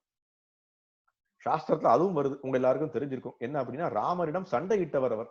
ராமரிடம் சண்டையிட்டவர் அவர் வந்து கிருஷ்ணரை வந்து முழுமுதற் கடவுள் அப்படின்னு எல்லாருக்கும் எடுத்து சொன்னவர் பரசுராமர். அந்த விஷயத்த பார்க்கிறோம். அவர் வந்து அர்ஜுனனை ரொம்ப உயர்த்தி நிலையில வச்சிருந்தார். அர்ஜுனுடைய வில்வித்தையை பார்த்து ரொம்ப ஆச்சரியப்பட்டவர். அவருக்கு அதிகமான வரங்களை கொடுத்தவரும் பரசுராமர் அப்படின்ற விஷயத்தையும் பார்க்கிறோம். நிறைய இருக்கு பரசுராமரை பற்றி சொல்றதற்கு இல்லையா? அவர் வந்து என்ன பண்றார் அப்படின்னா, பீஷ்ம தேவரை வந்து திருமணம் செய்து கொள்ள வந்து நிர்பந்தப்படுத்தினார். பீஷ்ம தேவர் வந்து அந்த அம்பான்னு சொல்லக்கூடிய பெண்ணை வந்து திருமணம் செய்ய ஆர்வம் இல்லாமல் இருந்தார். அந்த அம்பான்ற பெண்மணி போய் பரசுராமர்கிட்ட சொல்லி, நான் வந்து அந்த சத்திரியரை திருமணம் செய்து கொள்ள ஆசைப்படுகின்றேன். அதை வந்து அவர் ஏற்றுக்கொள்ளவே இல்லை. பீஷ்மதை வந்து கடைசி வரைக்கும் நான் வந்து உயர்ந்த ஒரு நைஷ்டிக பிரம்மச்சாரியாக வாழ்ந்தார் அப்படின்ற விஷயத்தையும் நம்ம பார்க்கிறோம். அது வந்து நிறைய விஷயங்கள் இருக்கு, நம்ம இதை பற்றி பேசிக்கொண்டே செல்லலாம். அடுத்து நம்ம பார்க்கக்கூடிய மிக முக்கியமான நபர் யார் அப்படின்னா பாரத்வாஜர். பாரத்வாஜரும் 7 சப்தரிஷிகள்ல ஒருவர். நம்ம சொன்னோம்ல 7 சப்தரிஷிகளையும் ஒருவர். அவர் வந்து அர்ஜுனனுடைய பிறப்புல இருந்தார் அப்படின்னு இப்பயே வாழ்ந்து கொண்டிருக்கார் அப்படின்ற விஷயத்தையும் பார்க்கின்றோம். அவர் வந்து ரிஷிகள்லயே மிகவும் வந்து ஞானம் உள்ள ரிஷி அப்படின்னு சாஸ்திரம் சொல்லுகின்றது. இருக்கிறதுலே ரொம்ப ஞானம் உள்ள நபராக வாழ்ந்தவர் இந்த பாரத்வாஜர். பாரத்வாஜர் வந்து அவரும் வந்து இந்த குருட்சேத்திர போரத்தை நிப்பாட்டுவதற்கு நிறைய முயற்சித்தார் மகாபாரதம் வருகின்றது. இந்த குருட்சேத்திர போரை எவ்வாறு நிப்பாட்டணும், இது தேவையில்லாமல் இந்த உலகத்துல நிறைய சங்கடங்களை ஏற்படுத்தும் அப்படின்ற விஷயத்தையும் சொல்லுகின்றார். அடுத்து நம்ம இதுல பார்க்கக்கூடிய நபர் யார் அப்படின்னா கௌதமா. கௌதமான்னு சொல்லக்கூடிய, இன்னைக்கு சொல்றோம்ல கௌதம கோத்திரம் அப்படின்னு நிறைய பேர் இருப்பாங்க. நீங்க கேட்டீங்கன்னா உங்களுடைய கோத்திரம் என்ன அப்படின்னு கேட்டீங்கன்னா கௌதம கோத்திரம் அப்படின்னு சொல்லுவாங்க, பாரத்வாஜ கோத்திரம்னு சொல்லுவாங்க. அப்ப இந்த கௌதம கோத்திரம்னு சொல்லக்கூடியவர்கள் எல்லாம் யார் அப்படின்னா, இந்த கௌதம மகரிஷியினுடைய இதுல வாழ்ந்தவர்கள். அவர்கள் வந்து கௌதமர் அப்படின்னு சொல்லக்கூடியவர்கள். அவர் வந்து அகால்யா அப்படின்னு சொல்லக்கூடிய அந்த பெண்ணை திருமணம் செய்து கொண்டார். அவர் வந்து நிறைய இருக்கு. இந்திரதேவர் வந்து அந்த அகால்யானுடைய அந்த அழகை பார்த்து மயங்கி அகால்யாவிடம் வந்து தவறான ஒரு சிந்தனையுடன் வந்து பார்த்தார். அகல்யாவுக்கும் அந்த சிந்தனை வருகின்றது அப்படின்றதை இந்த மாமுனிவர் புரிந்து கொண்டு என்ன பண்றாருன்னா, அவரை ஒரு கல்லாக மாற்றுகின்றார் தன்னுடைய சக்தியின் காரணமாக. அந்த மாதிரி நிறைய விஷயங்கள் இருக்கு. அப்புறம் இதுல வரக்கூடிய விஷயங்கள் யாருன்னா மைத்ரேயர். மைத்ரேயர் வந்து அவரும் அப்படித்தான். நம்ம பாகவதத்துல வந்து மைத்ரேயரை பற்றி நிறைய விஷயங்கள் வரும். பகவானை பற்றிய விஷயங்கள்ல மைத்ரேயர் சொல்லக்கூடிய விஷயங்கள் நிறைய இருக்கு. 3வது காண்டம், 11வது காண்டம், 7வது காண்டம் எல்லாத்தையும் விதுரருக்கு அவர் சொல்லக்கூடிய உபதேசங்கள், மைத்ரேயரை பற்றி நம்ம சொல்லணும் அப்படின்னா நிறைய விஷயங்கள் அவருக்கு இருக்கு. அதே மாதிரி கடைசியா இருக்க 2 பேர் பாதாரண்யர்னு சொல்லக்கூடிய வியாசதேவர். வியாசதேவரை பற்றி எல்லாருக்கும் தெரியும். அவருக்கு பேரு கிருஷ்ண துவைபாயன வியாசதேவர் இல்லையா? அவர் வந்து பராசருடைய பையன் நான் முதலே சொன்னேன். நாராயணனுடைய கிருஷ்ணருடைய மிக உயர்ந்த ஒரு அவதாரம். அவர் என்ன பண்றாரு அப்படின்னா, இந்த உலகத்துக்கு வேத கலாச்சாரத்தை கொடுக்கணும். வேதத்தை வந்து இந்த கலியுகத்துல மக்களுடைய சிந்தனை ரொம்ப ரொம்ப மோசமா இருக்கும். மந்தா சுமந்த மதையோ மந்த பாக்கியகி உபாதிரதக அப்படின்னு சாஸ்திரம் சொல்லுகின்றது. என்ன அப்படின்னா, கலியுகத்துல மக்கள் வாழக்கூடிய மக்கள் எப்படி இருப்பாங்க அப்படின்னா மந்தமாக இருப்பார்கள். மந்தா சுமந்த மதையோ, மதையோனா அறிவு, அறிவு மந்தமாக இருக்கும். உண்மைதானே, எனக்கும் அறிவு மந்தமா இருக்கு, உங்களுக்கும் நிறைய பேருக்கும் இருக்கலாம். அப்ப மந்தா சுமந்த மதையோ மந்த பாக்கியகி உபாதிருத்தக, அப்படி வாழக்கூடிய மக்களுக்கு எவ்வாறு வேத சாஸ்திரங்களை எடுத்து சொல்வது ரொம்ப ரொம்ப கடினமா மாறிடும். அதனால என்ன பண்றார், எல்லாவற்றையும் எழுதி கொடுத்து என்ன பண்றாரு அப்படின்னா, அடுத்த தலைமுறைகள் வேதங்களை பற்றி தெரிந்து கொள்ளணும் அப்படின்ற விஷயத்தை நமக்கு சொல்லுகின்றார். அவருடைய பையன் தான் நம்ம பார்க்கக்கூடிய சுகதேவ கோஸ்வாமி வரப்போறார் இல்லையா. ஸ்ரீமத் பாகவதம் இவர் ஒரு அருமையான ஒரு பழமாக மாறியதற்கு காரணம் என்ன, சுகதேவா அப்படின்னு சொல்லக்கூடிய அந்த கிளி போய் அந்த பழத்தை கொட்டியதன் காரணமாக அமிர்தமாக மாறியதுன்னு சாஸ்திரம் சொல்லுகின்றது. நாம இன்னைக்கு கேட்டுக்கொண்டிருக்கோம் இந்த ஸ்ரீமத் பாகவதம். இது யார் நமக்கு கொடுத்தா, வியாசதேவருடைய மிக உயர்ந்த புதல்வராகிய சுகதேவ கோஸ்வாமி கொடுக்கின்றார். மகாபாரதத்தை எழுதியவரும் இந்த வியாசதேவர் தான். பிரம்மசூத்திரத்தை எழுதியவர், வேதாந்த சூத்திரத்தை எழுதியவர், எல்லாம் அவர் தான் பண்றார் அப்படின்ற விஷயத்தை பார்க்கின்றோம். அதற்கப்புறம் கலியுகத்துல மக்களுடைய நலனை பார்த்து இந்த மகாபாரதம்னு சொல்லக்கூடிய மிக உயர்ந்த ஒரு புராணத்தை எழுதியவர் அவர் தான் இல்லையா. அதையும் பார்க்கிறோம். அந்த மகாபாரதத்தை யார் எழுதுனா, கணேசருடைய உதவியினால் அவர் எழுதுறார். அவர் என்ன சொல்றாரு அப்படின்னா, இந்த மகாபாரதத்தினுடைய சிந்தனை என் மனதில் வந்தாச்சு, இந்த சிந்தனையை நான் எப்படி எழுதி கொண்டு வருவது, யாரிடம் கேட்பது, யாராவது ஒருத்தன் எழுத நிப்பாட்டிட்டாங்க அப்படின்னா அந்த மகாபாரதத்தை மேற்கொண்டு சொல்ல முடியாது. அப்ப யார் இதற்கு ரொம்ப தகுந்த ஆள் அப்படின்னு உலகத்துல எல்லாரையும் தேடி கணேசர்னு சொல்லக்கூடிய, விக்னேஸ்வரான்னு சொல்லக்கூடிய கணபதியிடம் அவர் என்ன பண்றார், வேண்டுகின்றார். அவர் இங்க நமக்கு மகாபாரதத்தை எழுதினார் அப்படின்ற விஷயத்தை நமக்கு எல்லாருக்கும் தெரியும். சோ அது நிறைய விஷயங்கள் பார்க்கலாம். கடைசியா இருக்கக்கூடியவர் நாரத முனிவர் இல்லையா. நாரத முனிவரை பற்றி சொல்லணும் அப்படின்னா, அவர் புராணங்களை நமக்கு எல்லாருக்கும் எடுத்து சொன்னவர். நாரத பக்தி சூத்திரத்தை கொடுத்தவர். பக்தின்றது எப்படி பண்ணணும், பக்தின்ற விஷயத்தை நமது வாழ்க்கையில எவ்வாறு கொண்டு வர வேண்டும் அப்படின்ற விஷயத்தை ரொம்ப ரொம்ப தெளிவாக சொன்னவர் நாரத முனிவர். அவர் பாகவதத்துல நாரத முனிவரை தவிர்த்து வேற எதுவுமே கிடையாது. ஏன்னா பாகவத இதுல நாரதருடைய வாழ்க்கையை பற்றி வருகிறது. முந்தைய பிறவியில எவ்வாறு இருந்தார், அவர் ஒரு தாசியினுடைய மகனாக இருந்தார், எவ்வாறு பக்தர்களுக்கு சேவை செய்தார், பக்தர்களுக்கு சேவை செய்ததன் காரணமாக எவ்வாறு மிக உயர்ந்த பக்தனாக மாறினார் அப்படின்ற விஷயத்தையும் பார்க்கின்றோம். அதே மாதிரி மகாபாரதத்திலையும் நிறைய இடங்கள்ல நம்ம இவரை பற்றி பார்க்கலாம், நாரத முனிவரை பற்றி பார்க்கலாம். அவரும் பிரம்மாவினுடைய முதல் சீடர். நம்ம பிரம்மாவினுடைய புதல்வரை பத்தி பார்த்தோம், இன்னைக்கு பிரம்மாவினுடைய முதல் சீடரையும் பார்த்துட்டோம். அவர் எல்லாருக்கும் தீட்சை கொடுக்கக்கூடியவர் அவர்தான். வியாசதேவருடைய குரு அவர்தான், மத்வாச்சாரியருடைய குரு அவர்தான். மத்வ சம்பிரதாயம் நீங்க சொல்றோம் இல்லையா, மத்வ கௌடிய சம்பிரதாயம், இந்த மத்வ சம்பிரதாயம் சொல்லக்கூடியதும் அவர்தான் எடுத்து வைக்கின்றார். பாகவதத்தை பற்றி நிறைய விஷயங்கள் நம்ம பார்க்கலாம். பாகவதத்துல பின்னாடி வரக்கூடிய காண்டங்கள்ல பார்ப்போம். என்ன அப்படின்னா, யுதிஷ்டர் மகாராஜருக்கு நிறைய விஷயங்கள் உபதேசங்களை கொடுக்கின்றார் அப்படின்ற விஷயத்தையும் பார்க்கின்றோம். சோ இதெல்லாம் பார்த்தாச்சு. சோ இவங்க எல்லாரும் இந்த எல்லா ரிஷிகளும் அங்க வந்தாச்சு. அப்ப இது எவ்வளவு ஒரு முக்கியமா, எதுக்கு இதெல்லாம் நான் அப்படி சொல்றேன் அப்படின்னா, நீங்களே யோசித்து பாருங்களேன். நான் இன்னைக்கு ஒரு முக்கியமான நிகழ்ச்சி நடக்குது. இந்த முக்கியமான நிகழ்ச்சிக்கு யார் யாரெல்லாம் வர போறாங்க அப்படின்னு நம்ம கேட்போம் இல்லையா. இந்த முக்கியமான நிகழ்ச்சிக்கு இன்னைக்கு பாருங்க, உலகத்துல இருக்கக்கூடிய மிகவும் முக்கியமான நபர்கள் வந்தார்கள். இதுல இருக்கக்கூடிய ஒவ்வொரு நபரும் சாதாரண நபர்களே கிடையாது. நம்மளாம் நினைச்சா கூட அவங்களை இங்க கொண்டு உட்கார சொல்ல முடியாது. மகாராஜா பரிஷத்தினுடைய மிக உயர்ந்த நிலை, சுகதேவ் கோஸ்வாமியினுடைய மிக உயர்ந்த நிலை. அதனால என்ன பண்றாங்க, ஸ்ரீமத் பாகவதத்தை பற்றி சுன்பதாம் ஸ்ரத்தையா நித்தியம் முதல்ல பார்த்தோம் இல்லையா. நித்தியமாக ஸ்ரத்தையாக ஸ்ரீமத் பாகவதத்தை கேட்கணும், பகவானை பற்றி கேட்கணும், பகவானுடைய விஷயங்களை பற்றி பார்க்கணும் அப்படின்னு என்ன பண்றாங்க, பகவானினுடைய அவதாரமே உட்காருகின்றனர். யோசித்து பாருங்க, பகவானினுடைய அவதாரமே பகவானே உட்காருனர். இதை விட ஒரு மிகுந்த விஷயம் இருக்க முடியுமா? இருக்க முடியாது. அதனாலதான் முதல்ல இந்த நிகழ்ச்சி ஆரம்பிக்கணும்னு நீங்க சொன்னேன். வரலாற்றிலே நடந்த மிக மிக மிக முக்கியமான நிகழ்ச்சி அப்படின்னு ஒண்ணு இருந்தது அப்படின்னா அது இந்த நிகழ்ச்சி தான். வரலாற்றிலே இதை விட ஒரு முக்கியமான நிகழ்ச்சி இருந்ததுக்கான வாய்ப்பே கிடையாது. ஏன் நான் அப்படி சொல்றேன், ஸ்ரீமத் பாகவதத்தை தவிர வேற எதுவுமே நமக்கு உதவி செய்ய முடியாது பகவானை போய் அடைவதற்கு. அப்ப அதை கொடுப்பதற்கான நிகழ்ச்சி நடந்து கொண்டிருக்கு. அப்ப அந்த நிகழ்ச்சியை விட மிகச் சிறந்த நிகழ்ச்சி ஏதாவது இருக்க முடியுமா? இருக்கிறதுக்கான வாய்ப்பே இல்லை. அப்ப நம்ம இதைத்தான் முதல்ல புரிஞ்சுக்கிறோம். அப்ப வரலாற்றிலே மிக மிக முக்கியமான நிகழ்ச்சி நடக்கும் போது எல்லாரும் வந்துதான் ஆகணும். எல்லாரும் வராம இருக்க முடியுமா? அதனால வரலாற்றில் நடந்த மிக மிக முக்கியமான நிகழ்ச்சிக்கு இங்க எல்லாரும் வராங்க. எல்லாரும் என்ன பண்றாங்க அப்படின்னா, இந்த விஷயத்தை பற்றி கேட்கறதுக்கு ஆசைப்படுறாங்க, இந்த விஷயத்தை பற்றி பார்ப்பதற்கு ஆசைப்படுறாங்க, பகவானுடைய விஷயங்களை நேரடியாக பார்ப்பதற்கு ஆர்வம் நிற்கின்றனர் அப்படின்ற விஷயத்தை பார்க்கணும். இதுல என்ன ஒண்ணு புரிஞ்சுக்கிறோம் அப்படின்னா, எப்படி வந்து மகாராஜா பரீட்சித்துக்கு கடைசி காலகட்டத்துல பகவானை பற்றிய கேட்பதற்கு எவ்வாறு சங்கம் அமைஞ்சிருக்கு பாருங்க. இன்னைக்கு நமக்கு கிடைச்ச சங்கம் என்ன? நிறைய நம்மளுடைய பாவங்களின் காரணமாக நாம வந்து சரணடையாத நிலையின் காரணமாக அசத் சங்கத்துல வாழ்ந்து கொண்டிருக்கோம். அசத் சங்கம், சத் சங்கம், அசத் சங்கம். அசத் சங்கம்னா என்ன? தேவையில்லாத சத் சங்கங்கள், தேவையில்லாத சங்கங்கள், அதுல வாழ்ந்து கொண்டிருக்கோம் பௌதிக உலகத்துல. ஆனால் பகவானுக்கு சரணடைய நாம் நினைத்து விட்டோம் அப்படின்னு சொன்னா, அதுவும் எப்படி? ஸ்ரத்தையா அப்படின்ற வார்த்தை.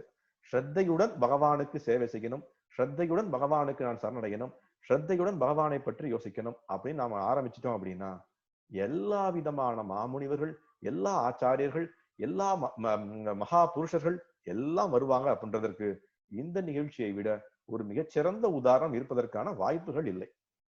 அதை நம்ம இன்னைக்கு தெளிவா புரிஞ்சுக்கிறோம். அடுத்து நம்ம என்ன பண்றோம் அப்படின்னா, இந்த இதுல வந்து அடுத்து நடக்கக்கூடிய விஷயங்களை பார்க்கிறோம். அடுத்து வந்து இந்த இதுக்கப்புறம் என்ன நடக்கக்கூடிய விஷயங்கள் என்ன அப்படின்னா, 19வது அத்தியாயத்தினுடைய 13வது ஸ்லோகம் அடுத்து பார்க்க போறோம். அதுல வந்து சில முக்கியமான விஷயங்கள் வருகிறது. இப்ப இந்த எல்லாரும் வந்து அமர்ந்தாச்சு, இந்த 7 வந்து அமர்ந்துட்டாங்க. அவங்க எல்லா இந்த முக்கியமான நபர்கள் வந்தாச்சு, மகாராஜா பரீட்சித்தும் அமர்ந்திருக்கின்றார். சோ அவங்களுடைய விஷயம் என்ன அப்படின்னா, இது நமக்கு 13வது ஸ்லோகம்.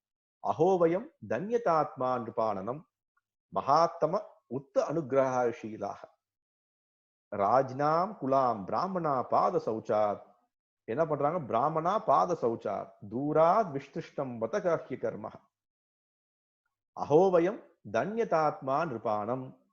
என்ன சொல்றாங்க அப்படின்னா, நிறைய வந்து இந்த மாமுனிகள் மட்டும் வரல, நிறைய ராஜாக்களும் வந்து ஆரம்பிச்சிட்டாங்க. நிறைய ராஜாக்கள் வராங்க. அந்தந்த நாட்டு ராஜா, இந்த நாட்டு ராஜா எல்லாரும் வந்து உட்கார்றாங்க. அவங்க என்ன சொல்றாங்க? அஹோவயம் தன்யதமா நிருபானம். எவ்வளவு தன்யத்தமா, தன்யத்தமானா எவ்வளவு தன்யமாக அமைந்துட்டு, எவ்வளவு ரொம்ப மிகச்சிறந்த நிலையில் நம்ம இருக்கோம். என்ன அப்படின்னா, மகத்தா அனுகிரகாஷீலா. எல்லாம் மகத்தாம்னா, மகத்தாத்மானா என்ன? எல்லாம் உயர்ந்த ஆத்மாக்கள்லாம் இங்க வந்திருக்காங்க. மகத்தாத்மா, மகாத்மான்னு சொல்லுவோம் இல்லையா? மகாத்மா, எல்லாரும் உயர்ந்த ஆத்மாக்கள்லாம் இங்க வந்துட்டாங்க. என்ன பண்றாங்க அப்படின்னா, எல்லாரும் நம்ம என்ன பண்ணணும்? இந்த மகாத்மாக்களுக்குரிய பாதங்களை கழுவ வேண்டும். ராஜ்னாம் குலாம் பிராமண பாத சௌச்சாத். எல்லாம் பிராமணர்களுடைய கால்களை வணங்கி நாம் வேண்டிக் கொள்கின்றோம். என்ன கேட்கின்றோம்? தூராத் விசிஷ்டம் வட்டாகஹ்ய கர்மக. நாங்க செஞ்ச மிக உயர்ந்த ஒரு புண்ணியம் என்ன அப்படின்னா, நிறைய தூரம், தூராத் வருது, தூராத் விசிஷ்டம், நிறைய தூரங்கள்ல இருந்து நீங்க எல்லாரும் வந்திருக்கீங்க. எதற்காக வந்திருக்கின்றீர்கள்? எங்களுடைய வாழ்க்கையை தூய்மைப்படுத்துவதற்காக வந்திருக்கின்றீர்களே அப்படின்ற விஷயத்தை பார்க்கின்றோம். அப்ப இதுல வரக்கூடிய அந்த ஸ்லோகத்தினுடைய மொழிபெயர்ப்பு என்ன? பாக்கியசாலியான அரசர் கூறினார். யாரு? பரீட்சித் மகாராஜ் சொல்கின்றார். உண்மையில் சிறந்த ஆத்மாக்களிடமிருந்து உதவி பெறுவதில் நன்கு பயிற்றுவிக்கப்பட்ட அரசர்களால் நாங்கள் இன்று மிகவும் நன்றி கடன் அடைந்திருக்கின்றோம். பொதுவாக அரசு உரிமை விலக்கப்பட்ட வேண்டிய கழிவு என்றும் அதை தூரத்தில் வைக்க வேண்டும் என்றும் நீங்கள் எங்களுக்கு கருதுகின்றீர்கள். எவ்வளவு முக்கியமான விஷயம் இன்னைக்கு இந்த ஸ்லோகத்தை தான் நான் எடுத்தேன். என்ன அப்படின்னா, அரசு உரிமை தூரத்துல வைக்கணும், தூரத்தை விட்டு வரணும். நம்ம எல்லாத்தையும் அது தூரமாக ஒதுக்கி விட்டு வரணும். அரசு உரிமையே தூரத்துல வச்சுட்டு வரணும் அப்படின்னா, நாம வச்சிருக்கிற அந்த சின்ன சின்ன வஸ்துக்கள் என்ன சொல்றது? என்கிட்ட இருக்கிறது 2 வீடு, என்கிட்ட இருக்கிறது 4 காரு, என்கிட்ட இருக்கிறது 4 பங்களா, என்கிட்ட இருக்கிறது வந்து 1 கோடி ரூபாய், என்கிட்ட இருக்கிறது 100 கோடி ரூபாய், என்கிட்ட இருக்கிறது 1000 கோடி ரூபாய், நான் வந்து மிகப்பெரிய ஒரு எம்பி, நான் தான் மந்திரி, நான் தான் பிரதம மந்திரி, நான் தான் இந்த நாட்டுக்கு கிரக மந்திரி, ஏதாவது சொல்லி கொண்டிருக்கலாம் நம்ம. ஆனால் உண்மையிலே யாரு? ராஜாங்கத்தை தூரமாக வைத்து பகவானை பற்றிய விஷயங்களை கேட்பதை விட மிக உயர்ந்த ஒரு புண்ணியகரமான காரியம் இல்லை அப்படின்றத இந்த மாமுனிவர்கள் சொல்லிவிட்டார்கள் அப்படின்னு மகாராஜா பரீட்சித் சொல்லுகின்றார். நீங்க இந்த மாமுனிவர்களுக்கு வந்து கண்டிப்பாக வந்து கேட்கணும்ன்ற ஒரு கட்டாயமே கிடையாது. ஏதாவது கட்டாயம் இருக்கா? கட்டாயமே தேவையில்லை. அவர்கள் ஆல்ரெடி வந்து முக்தி அடைந்த ஆத்மாக்கள், ஆல்ரெடி பகவானை பற்றி தெரிந்த ஆத்மாக்கள், ஆல்ரெடி பகவானை பற்றி சரணடைந்த ஆத்மாக்கள் அவங்க எல்லாரும். அவங்க எதுக்காக வந்து பகவானை பற்றி கேட்கணும்ன்ற ஆர்வத்தை உண்டாக்கணும்? தேவையே இல்லையே. ஆனாலும் இதற்காக வருகின்றனர். எதற்காக வருகின்றனர் அப்படின்னா, பகவானினுடைய இலக்கிய அவதாரம் நடக்கப் போகிறது. பகவானுடைய இலக்கிய அவதாரத்தை பற்றி கேட்பதற்கான ஒரு மிக உயர்ந்த நிகழ்ச்சி நடக்கப் போகுது. அதை பற்றி கேட்கலன்னா வாழ்க்கையில நான் எதற்காக வாழ்ந்து கொண்டிருக்கின்றேன்? எதற்காக இந்த விஷயம் உண்மை அப்படின்னா, பகவானினுடைய இலக்கிய அவதாரம் பேசப்பட்டு கொண்டிருக்கின்றது இந்த இஸ்கான் சேலம் சொல்லக்கூடிய இந்த யூடியூப் சேனல்ல ஒவ்வொரு நாட்களும். என்னுடைய கேள்வி என்ன அப்படின்னா, வாழ்க்கையில அப்ப அதை விட ஒரு முக்கியமான நிகழ்ச்சி உங்க நாள் நடக்குமா? 24 மணி நேரம் உங்களுக்கு இருக்கு. இன்னைக்கு தேதி 21.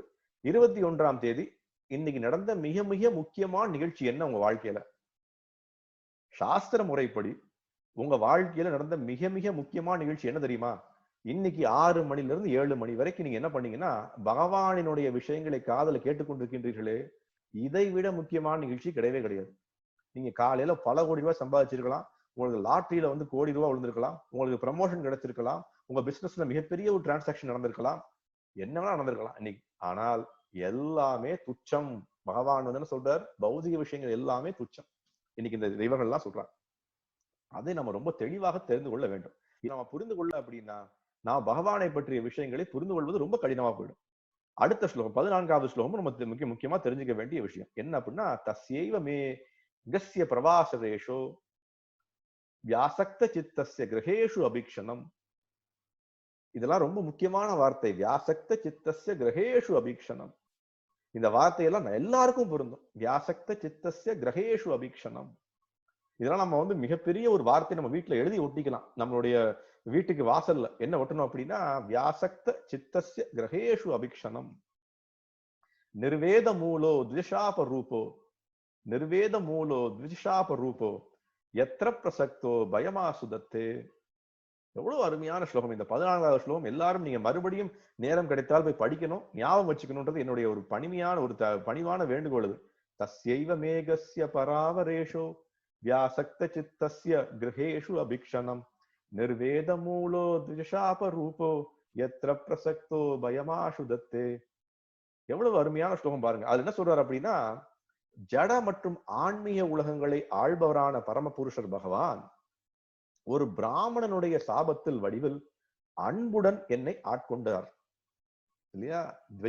என்ன சொல்ற அந்த 3வது வார்த்தை நிர்வேத மூலோ த்விஜசாப ரூபோ. குடும்ப வாழ்வில் நான் அளவுக்கு அதிகமான பற்று கொண்டிருந்ததால், யார் சொல்றா? குடும்ப வாழ்க்கையில் நான் ரொம்ப அளவுக்கு அதிகமாக பற்று கொண்டிருந்தேன். அப்ப நம்மளுடைய நிலைமை எப்படி சார் இருக்கு? நம்ம பற்று இல்லாம வாழ்ந்து கொண்டிருக்கோமா? எல்லாத்தையும் விட்டு திறந்துட்டோமா? அல்லது ரொம்ப சந்தோஷமாக வாழ்ந்து கொண்டிருக்கோமா? எல்லாம் நமக்கு கிடைத்து விட்டதா? தெரியல. பயத்தால் மட்டுமே என்னை நான் உலகிலிருந்து விடுவித்துக் கொள்வேன் என்ற முறையில் நமக்கும் அதே நிலைமை தானே. பயம் வரல அப்படின்னா, அந்த பயம்ன்றது என்ன? நம்ம இறப்பை நோக்கி பயம். அந்த இறப்புன்ற பயம் வரல அப்படின்னா நாமெல்லாம் என்ன பண்ணுவோம்? மறுபடியும் மறுபடியும் மறுபடியும் என்ன பண்ணுவோம்? கிரகஸ்த வியாசக்த சித்தஸ்ய கிரகேஷு அபீக்ஷணத்துல இருப்போம். வியாசக்த சித்தஸ்ய, நம்ம சித்தம்னா என்ன சொல்லக்கூடிய நம்ம உணர்வுகள் எப்பொழுதும் எப்படி இருக்கு? கிரகேஷு அபீக்ஷணம். கிரகத்தின் மேலதான் இருக்கு. நம்முடைய சொத்துக்கள் மேலதான் இருக்கு, நம்முடைய உறவினர்கள் மேலதான் இருக்கு, நம்மளுடைய வஸ்துக்கள் மேலதான் இருக்கு. என்னை காப்பாற்றுவதற்காக பகவான் பயத்தின் வடிவில் என் முன் தோன்றி உள்ளாரே. எவ்வளவு அருமையான ஸ்லோகங்கள் இதெல்லாம். பாகவதம் பாகவதத்தை என்னால கேட்க முடியல, பாகவதத்தை படிக்க முடியல, பாகவதத்தை கேட்பதற்கான ஆர்வம் இல்லைன்னு யாராவது சொன்னாங்க அப்படின்னா, ஹரே கிருஷ்ணா, நம்ம ஒண்ணும் சொல்றதுக்கு ஒண்ணும் இல்லை இல்லையா? அப்ப இதுல என்ன சொல்றாரு அவர்? ரொம்ப அழகான வார்த்தைகள். நிர்வேத மூலோ திஷாப ரூபம். நிர்வேத மூலம்னா என்ன அர்த்தம்? எனக்கு எவ்வாறு அந்த எல்லாவற்றையும் துறக்க வேண்டும்ன்ற எண்ணம் எப்படி வரும்? சாபத்தின் மூலியமா தான் வரும். அப்படி நீங்க சொல்லி கொடுத்துட்டாங்க அவங்க இல்லையா? அப்ப இதெல்லாம் எப்படி அவருக்கு புரிய வைக்கிறாங்க? இந்த மிகப்பெரிய ஆத்மாக்கள்லாம் வந்ததுக்கு அப்புறம் அவருக்கு புரிகிறது. இந்த சாபம் வரல அப்படின்னா நான் எப்படி வாழ்ந்து கொண்டிருந்திருப்பேன்? அரண்மனையில பணிப்பெண்களுக்கு நடுவுல, என்னுடைய பணியாட்களுக்கு நடுவுல, என்னுடைய சொத்துக்களுக்கு நடுவுல, என்னுடைய பலபலத்துக்கு நடுவுல நான் வாழ்ந்து கொண்டிருந்திருப்பேனே. ஆனால் இன்னைக்கு எப்படி வாழ போறேன்? என்னுடைய மிகப்பெரிய புண்ணியம், தன்யம்னு போன ஸ்லோகத்துல பார்த்தோம். தன்யமானானாம், ரொம்ப தன்யம். என்ன தன்யம் அது? எல்லா விதமான மாமுனிவர்களுக்கு மத்தியில நான் பகவானை பற்றி கேட்க போறேன், என்னுடைய வாழ்க்கையை விட போகின்றேன். அதுல என்ன கிடைக்கும்? எனக்கு இந்த இறப்பு அப்படின்ற மிகப்பெரிய ஒரு வஸ்துல தான் வெளியில வருவேன் அப்படின்ற விஷயத்தை அவர் சொல்லுகின்றார். ரொம்ப முக்கியமான விஷயம் இது. அடுத்த ஸ்லோகம் என்ன அப்படின்னா, இதுவும் 16வது ஸ்லோகம் முக்கியமான ஸ்லோகம் இது. புனశ్చ பூயாத் பகவத்யானந்தே ரதி பிரசங்கா தத்யத் ஆශ්‍රயேசு ரதி பிரசங்கா தத் ஆශ්‍රயேசு மஹஸ்து யாம் யாம் உபயாமி சிருஷ்டிம் மைத்ரீ அஸ்து சர்வத்ர நமோ துஜேப்யஹ. என்ன சொல்றாரு அப்படின்னா, புனశ్చ பூயாத் பகவத்யனந்தஹ. என்ன அப்படின்னா புனஷ்ச பூயா பகவத் அனந்தக, மறுபடியும் எனக்கு ஒரு வாய்ப்பு கிடைக்காதா? பகவத் அனந்தக, மிகவும் உயர்ந்த எல்லாவற்றுக்கும் எல்லையற்ற எல்லையற்ற பகவானை பற்றி கேட்பதற்கு எனக்கு மறுபடியும் ஒரு வாய்ப்பு கிடைக்காதா? மீண்டும் இந்த ஜட உலகில் நான் பிறவி எடுக்க நேர்ந்தால் நமக்கும் இதே நிலைமை வரலாம். எல்லையற்றவரானிய பகவான் ஸ்ரீ கிருஷ்ணருடைய பூரண பற்றுதல் கொண்டவனாகவும் அவரது பக்தர்களின் சகவாசத்தை பெற்றவனாகவும் எல்லா ஜீவராசிகளிடம் சிநேகமான உறவு கொண்டவனாகவும் இருக்க பிராமணர்களாகிய உங்களிடம் மீண்டும் மீண்டும் வணங்கி கேட்டுக்கொள்கின்றேன். நம்மளுடைய என்ன சொல்றது, தினசரி பிரார்த்தனையும் இந்த மாதிரி தான் இருக்கணும். நம்மளுடைய பிரார்த்தனை எப்படி இருக்கணும்? புனஷ்ச பூயா பகவத் அனந்தக, நான் செய்த பாவத்தின் காரணமாக மறுபடியும் இந்த பிரபஞ்சத்துல பிறப்பு எடுக்கணும்னு ஆசை ஆயிடுச்சு. எப்படி எடுக்கணும்? பகவத் அனந்தே ரதி பிரசங்கா, பகவானினுடைய சங்கத்துல எனக்கு மிக மீறிய மகிழ்ச்சி கிடைக்கணும்.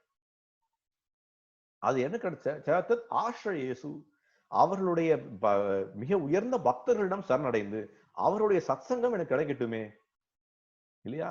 எல்லா ஜீவராசிகளிடமும் நான் என்ன இருக்கணும்? நான் எப்படி வாழ வேண்டும்? அவர்கள் எல்லாருக்கும் நான் அரவணைத்து செல்லக்கூடிய இவனா இருக்க வேண்டும். அதற்கு யாருடைய கருணை தேவை? உங்களை மாறிய பிராமணர்களுடைய கருணை எனக்கு மிகவும் தேவை அப்படின்ற விஷயத்தை அவர் சொல்லுகின்றார். இதுல நம்ம தெரிஞ்சுக்க வேண்டிய மிக முக்கியமான விஷயம் என்ன அப்படின்னா, பகவானை பற்றிய விஷயங்களை முழுமையாக தெரிந்து கொள்ளணும் அப்படின்னா நாம் என்ன பண்ணணும்? பகவானினுடைய பக்தர்களிடம் சரணடைய வேண்டும். நான் போய் அபக்தர்களிடம் போய் கேட்க முடியாது இல்லையா? பக்தர்களிடம் போய் இருந்தாதான் கேட்க முடியும். பக்தர்கள் தான் என்ன பண்ணுவாங்க அப்படின்னா இந்த மாதிரி விஷயங்கள் நமக்கு சொல்லிக் கொடுப்பார்கள். அபக்தர்கள் என்ன பண்ணுவாங்க? நமக்கு மறுபடியும் எவ்வாறு கிரகேஷு சித்தேஷு அபீக்ஷணம் அப்படின்ற விஷயத்தை சொல்லிக் கொடுப்பாங்க. எவ்வாறு நான் பௌதிக விஷயங்கள்ல இன்னும் ஆர்வமாக இருப்பது, எவ்வாறு பௌதிக விஷயங்கள்ல பற்றுடனாக வாழ்வது, எவ்வாறு பௌதிக விஷயங்கள் நான் இன்னும் சந்தோஷமாக இருப்பாயே அப்படின்ற விஷயங்கள்லாம் சொல்லிக் கொடுப்பாங்க. ஆனால் ஒரு பிராமணர் என்ன பண்ணுவார்? பிராமணன்றவர் யாரு? பிரம்ம ஜானேதி இது பிராமண, பிறப்புல இல்ல. அது மிகவும் நான் திருப்பி திருப்பி சொல்லிக் கொள்கிறேன். பிறப்புல பிராமணன் இல்ல, பிரம்ம ஜானேதி இது பிராமண. பிராமணர் அப்படின்றவன் யார் அப்படின்னா பரம்பொருளாகிய பகவான் ஸ்ரீ கிருஷ்ணரை பற்றி உள்ளது உள்ளபடி புரிந்து கொண்டவன் தான் பிராமணன். பகவத்கீதை கிருஷ்ணன் சொல்றார் இல்லையா, ஜென்ம கர்ம சமே திவ்யம் ஏவம் யோ வேதி தத்வதா, என்னை உள்ளது உள்ளபடி தத்துவங்களாக புரிந்து கொண்டவன் மறுபடியும் இந்த பிறப்பு எடுப்பதில்லை அர்ஜுனா அப்படின்னு சொல்லுகின்றார். அதனால நாம என்ன பண்ணணும்? நமது வாழ்க்கையில நாம எதை தெரியுமா நாடணும்? இரண்டே விஷயங்களை நாடணும் நீங்க எல்லாரும். அது சாஸ்திரம் நமக்கு சொல்லிக் கொடுக்கின்றது. ஒன்று, நான் முன்னாடியே சொல்லியிருக்கேன், பாகவதத்தை நாட வேண்டும். பாகவதம்னு சொன்னோம் அப்படின்னா அது இரண்டு வஸ்துக்கள். ஒன்று பகவானினுடைய இலக்கிய அவதாரமாகிய ஸ்ரீமத் பாகவதம். இரண்டாவது பகவானினுடைய நேரடி சீடர்களாக வாழக்கூடிய ஸ்ரீ பகவான் பக்தர்கள்னு சொல்லக்கூடிய பக்தர்கள். இப்ப இவங்க இரண்டு பேரிடம் சரணடையும் போது நமக்கு என்ன கிடைக்கும்? பகவத் விஷயங்களை பற்றி உள்ளது உள்ளபடி நம்மளால புரிந்து கொள்ள முடியும். சோ என்ன பண்ணணும் நம்ம அப்படின்னா, மறுபடியும் நம்ம என்ன பண்ணணும்? ஒவ்வொரு தினமையும் நாம பகவானினுடைய விஷயங்களை கேட்பதற்கான ஆர்வத்தை வளர்த்துக்கணும். பகவானுடைய விஷயங்கள்ல நாம என்ன பண்ணணும் அப்படின்னா, நாம முதல்ல நம்பிக்கையிலே உருவாக்க வேண்டும். நம்பிக்கையே இல்லை எனக்கு, இதெல்லாம் நடக்குமா சார் அப்படின்னு நினைச்சோம் அப்படின்னா பகவானை பற்றிய விஷயங்கள் நமக்கு ஆர்வம் ஏற்படாது. அதுதான் இந்த ஸ்ரீமத் பாகவதத்தினுடைய மகாத்மியம். நிறைய பக்தர்கள் 6 மணிக்கு வரதுக்கு தவறி விட்டீங்க அப்படின்னா இந்த ஸ்லோகம் தான் 6 மணிக்கு நம்ம பார்த்தோம். இன்னைக்கு இந்த 6 மணிக்கு நம்ம பார்த்த ஸ்லோகத்தினோட இது என்ன அப்படின்னா, ஸ்ரீமத் பாகவத மகாத்மியம். ஷிண்வதா ஸ்ரத்தையா நித்யம் கிருணந்தஸ்த ஸ்வச்சேஷ்டிதம் காலேன நாதி தீர்கேன பகவான் விஷதே ஹரிஹி, பகவான் விஷதே ஹிருதிஹி. பகவான் அந்த ஹிருதயத்துல ரொம்ப காலங்கள் தாழ்த்தாமல் உடனே வருவார். யாருக்கு? ஸ்ரீமத் பாகவதத்தை ஒழுங்காக கேட்பவர்களும் இவ்விஷயத்தில் மிகவும் முக்கியமானது, எனக்கு நம்பிக்கை இருக்கிறது அப்படின்ற விஷயங்கள்ல வாழக்கூடியவர்களுக்கும் பகவான் கிருஷ்ணர் என்ன பண்ணுவார்? விரைவில் இதயங்களில் வருவார். எதற்காக வரணும் இதயத்துக்குள்ள அப்படின்றது எல்லாருக்கும் தெரியும். எதற்காக வரணும் அப்படின்னா, நம்மளுடைய இதயத்தில் இருக்கக்கூடிய அபத்திரங்களை போக்குவதற்கு வருகின்றார். இதயஸ்து அபத்ராணி சபாவம் சொல்கின்றது. ஹிருதயம்ஸ்து அபத்ராணினா என்ன? ஹிருதயத்தில் இருக்கக்கூடிய அபத்திரங்கள் எல்லாம் போகணும். அந்த அபத்திரம் எப்படி போகும்? பகவான் விஷயத்தே ஹிருதிகி, பகவான் உள்ள வந்தாதான் அழுக்குகள் வெளியில போகும் அப்படின்ற விஷயத்தை பார்க்கிறோம். சோ ரொம்ப ரொம்ப முக்கியமான விஷயங்கள் இன்னைக்கு பார்த்தது. நிறைய முனிவர்களை பற்றி பார்த்தோம். யாருக்காவது இதோட நம்ம இந்த நிகழ்ச்சியை முடிச்சுக்கலாம். யாருக்காவது ஏதாவது கேள்விகள் இருந்தால் நீங்க கையை உயர்த்தலாம். நம்ம ஒவ்வொரு முறையும் பண்ற மாதிரி கைகளை உயர்த்தினீங்க, இதுல தெரியும். நம்ம அவங்க எல்லாருக்கும் வாய்ப்பு கொடுக்கலாம். ஏதாவது கேள்விகள் இன்னைக்கு சம்பந்தமா இருந்தாலும் சரி, அல்லது வந்து வேற உங்களுடைய ஆன்மீக விஷயங்கள் சம்பந்தமா இருந்தாலும், வேற ஏதாவது கேள்விகள் இருந்தாலும் நீங்க கேட்கலாம். ஸோ அதற்கு இப்ப எல்லாருக்கும் ஒரு வாய்ப்பு இருக்கு. யாருக்காவது சேட்ல கூட நீங்க வந்து உங்களுடைய மெசேஜ் அனுப்பலாம். ஸோ இன்னைக்கு நம்ம பார்த்த விஷயங்கள் ரொம்ப முக்கியமான விஷயங்களை பார்த்தோம். என்ன அப்படின்னா, முதல்ல ரிஷிகள் யாரு, அந்த மாமுனிவர்கள் யாரு, யார் யாரெல்லாம் அங்க வந்தாங்க, அவங்க வந்ததுக்கான முக்கியமான குறிக்கோள் என்ன அப்படின்ற விஷயத்தை முதல்ல பார்த்தோம். இரண்டாவது என்ன, நம்ம இன்னைக்கு பார்த்த விஷயங்கள் எவ்வாறு மகாராஜா பரீட்சித் வந்து இந்த மாமுனிவர்கள் வந்ததற்கான நோக்கத்துல தனக்கு எவ்வாறு ஒரு மிக உயர்ந்த நிலையை அடைந்தார் அப்படின்ற விஷயத்தையும் சொன்னார் இல்லையா. நான் எவ்வாறு வந்து அரண்மனையில் மேல பற்றுக்கொண்டு என்னுடைய சகவாசிகளுடன் பற்றுக்கொண்டு பௌதிக விஷயத்துல வாழ்ந்து கொண்டிருந்தேனே, ஆனால் இன்னைக்கு உங்களுடைய எல்லாருடைய கருணையின் காரணமாக நான் பகவானை பற்றி கேட்க போறேன், பகவானை பற்றிய சிந்தனையில் இருக்க போறேன், என்னுடைய காலத்தினுடைய கடைசி காலகட்டத்துல பயம் இல்லாமல் நான் வாழ போறேன் அப்படின்ற விஷயத்தை ரொம்ப ரொம்ப தெளிவாக சொல்லுகின்றார் அப்படின்ற விஷயத்தை பார்க்கணும். சோ அதனால அடுத்த வாரமும் மறுபடி உங்க எல்லாரையும் சந்திப்போம். அதுக்கு முன்னாடி சில கேள்விகள் இருக்கு. அயோத்தியாபதி தாஸ் அப்படின்றவர் கையை உயர்த்தியிருக்கின்றார். சோ அவர் வந்து கேள்வி கேட்கலாம். ஹரே கிருஷ்ணா. பிரபு. ஹரே கிருஷ்ணா. பிரபு, இந்த பெரிய பெரிய முனிவர்கள் அவங்களுக்கே இந்த காமதேனு பசுக்காகவும் இதுக்காகவும் போட்டி பொறாமைகள் இருக்கு, வெட்டுக்குத்து இருக்கு. நம்ம சாமானியப்பட்டு நம்மளாம் என்னத்துக்கு ஆகும்? நல்ல கேள்வி. பதில் சொல்றேன். இப்ப என்னன்னா, அவர் கேட்கக்கூடிய கேள்வி என்ன அப்படின்னா, நீங்க சொல்லக்கூடிய விஷயங்கள்ல நிறைய வந்து போட்டி பொறாமைகள் பாக்குறோமே, காமதேன பசுக்களுக்கு பொறாமைப்படுறாங்களே, நிறைய இந்த மாதிரி நம்மளுடைய சாஸ்திர இதுல பார்க்கிறோமே அப்படின்ற விஷயத்த பார்க்கிறோம். சாஸ்திரங்கள் அப்படின்ற விஷயம் என்ன அப்படின்னா, நமக்கு சொல்லக்கூடிய அனைத்து விதமான கதைகள், அனைத்து விதமான நிகழ்ச்சிகள், அனைத்து விதமான கோட்களும் என்ன அப்படின்னா, நாமும் விழுந்துராமல் இருக்கணும் இந்த மாதிரி அப்படின்னு நமக்கு காட்டுறதுக்காக இருக்கு. என்ன அப்படின்னா, முதல்ல உண்மையான விஷயம் என்ன அப்படின்னா, எவ்வளவு மிகப்பெரிய மகாத்மாவா இருக்கட்டும், எல்லாரும் இன்னைக்கு பார்க்கிறோம். இங்க வந்து பரீட்சித் மகாராஜரை போல வாழவே முடியாது, அந்த மாதிரி வாழ்ந்தார்.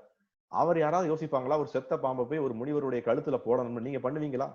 நானும் பண்ண மாட்டோம். நம்ம பண்ணக்கூடாது, இந்த மாதிரி பண்ணக்கூடாது. அது வந்து மிக ஒரு என்ன சொல்றது, ஒரு கீழ்த்தனமான செயல்னு சொல்லலாம். எதற்காக பண்ணுகின்றார்? நிறைய விஷயங்கள் சாஸ்திரம் நடக்கக்கூடிய கூற்றுகள் நடக்கக்கூடிய விஷயங்கள் எல்லாம் பகவானால் நடத்தக்கூடியவை. எதற்காக நடத்தப்படுகிறது அப்படின்னா, நமக்கு அதுல ஒரு உதாரணத்தை காட்ட வேண்டும், நமக்கு அதுல ஒரு விஷயத்தை சொல்ல வேண்டும், அதன் மூலியமாக வரக்கூடிய சங்கதியினர் அந்த விஷயங்களிலிருந்து விடுபட்டு வாழ வேண்டும் அப்படின்ற விஷயத்துக்காக சொல்லுகின்றனர். வேற எந்த காரணமும் இல்லை. அவங்களுடைய முக்கியமான நோக்கம் இதுதான். இந்த மாதிரி இருக்கக்கூடாது, காமதேன பசுக்கு சண்டை போடக்கூடாது, அவருடைய புதல்வர்களை கொல்லக்கூடாது, மிகப்பெரிய யஜ்ஞத்தை நடத்தக்கூடாது, இந்த மாதிரி வாழ்ந்துடக்கூடாது. வாழ்க்கையினுடைய குறிக்கோள் என்ன? வாழ்க்கையினுடைய குறிக்கோள் பகவானை அடைவது. வாழ்க்கையினுடைய குறிக்கோள் என்ன? சர்வ தர்மான் பரித்யஜ்ய மாமேகம் சரணம் ரஜ.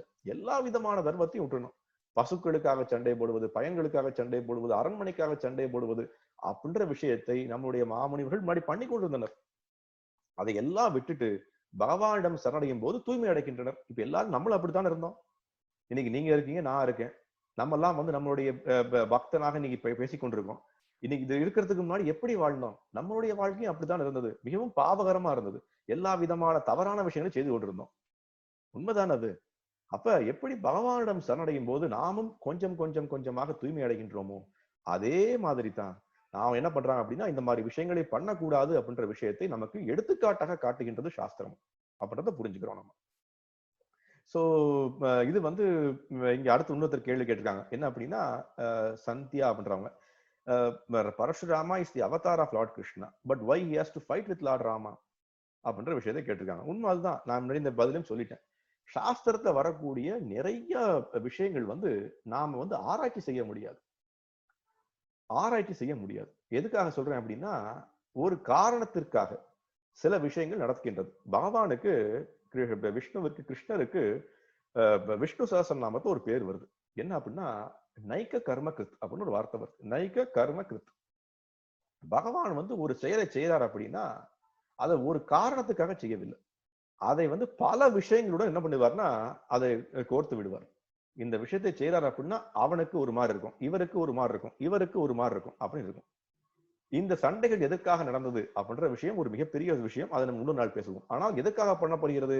மறுபடியும் மறுபடியும் எனக்கு எதை காட்டுறாங்க அப்படின்னா, நமக்கு அதை உதாரணமாக காட்ட வேண்டும், நமக்கு அந்த விஷயத்தை புரிய வைக்க வேண்டும், இந்த மாதிரி நம்ம இருக்கக்கூடாது அப்படின்ற விஷயத்தை நமக்காக காட்டுகின்றனர் அப்படின்ற விஷயத்தை பார்க்கிறோம். அதுதான் அந்த நிகழ்ச்சியும் கூட. இதான் வந்து விஷயம். அடுத்து சிவகுமார் அப்படின்றவர் கை உயர்த்திருக்கார். அவர் கேள்வி கேட்கலாம். ஹரே கிருஷ்ணா பிரபு. தண்டா ஹரே கிருஷ்ணா பிரபு. ஒரு கேள்வி பிரபு. இப்போ இந்த மாதிரி தூய பக்தர்களோட வாழ்க்கையில் நடக்கிற சம்பவங்கள் வந்து பகவான் நேரடியா இன்வால்வ் ஆகுறாரு அப்படின்னு தான் சொல்றாங்க இல்லையா பிரபு, சொல்றோம்.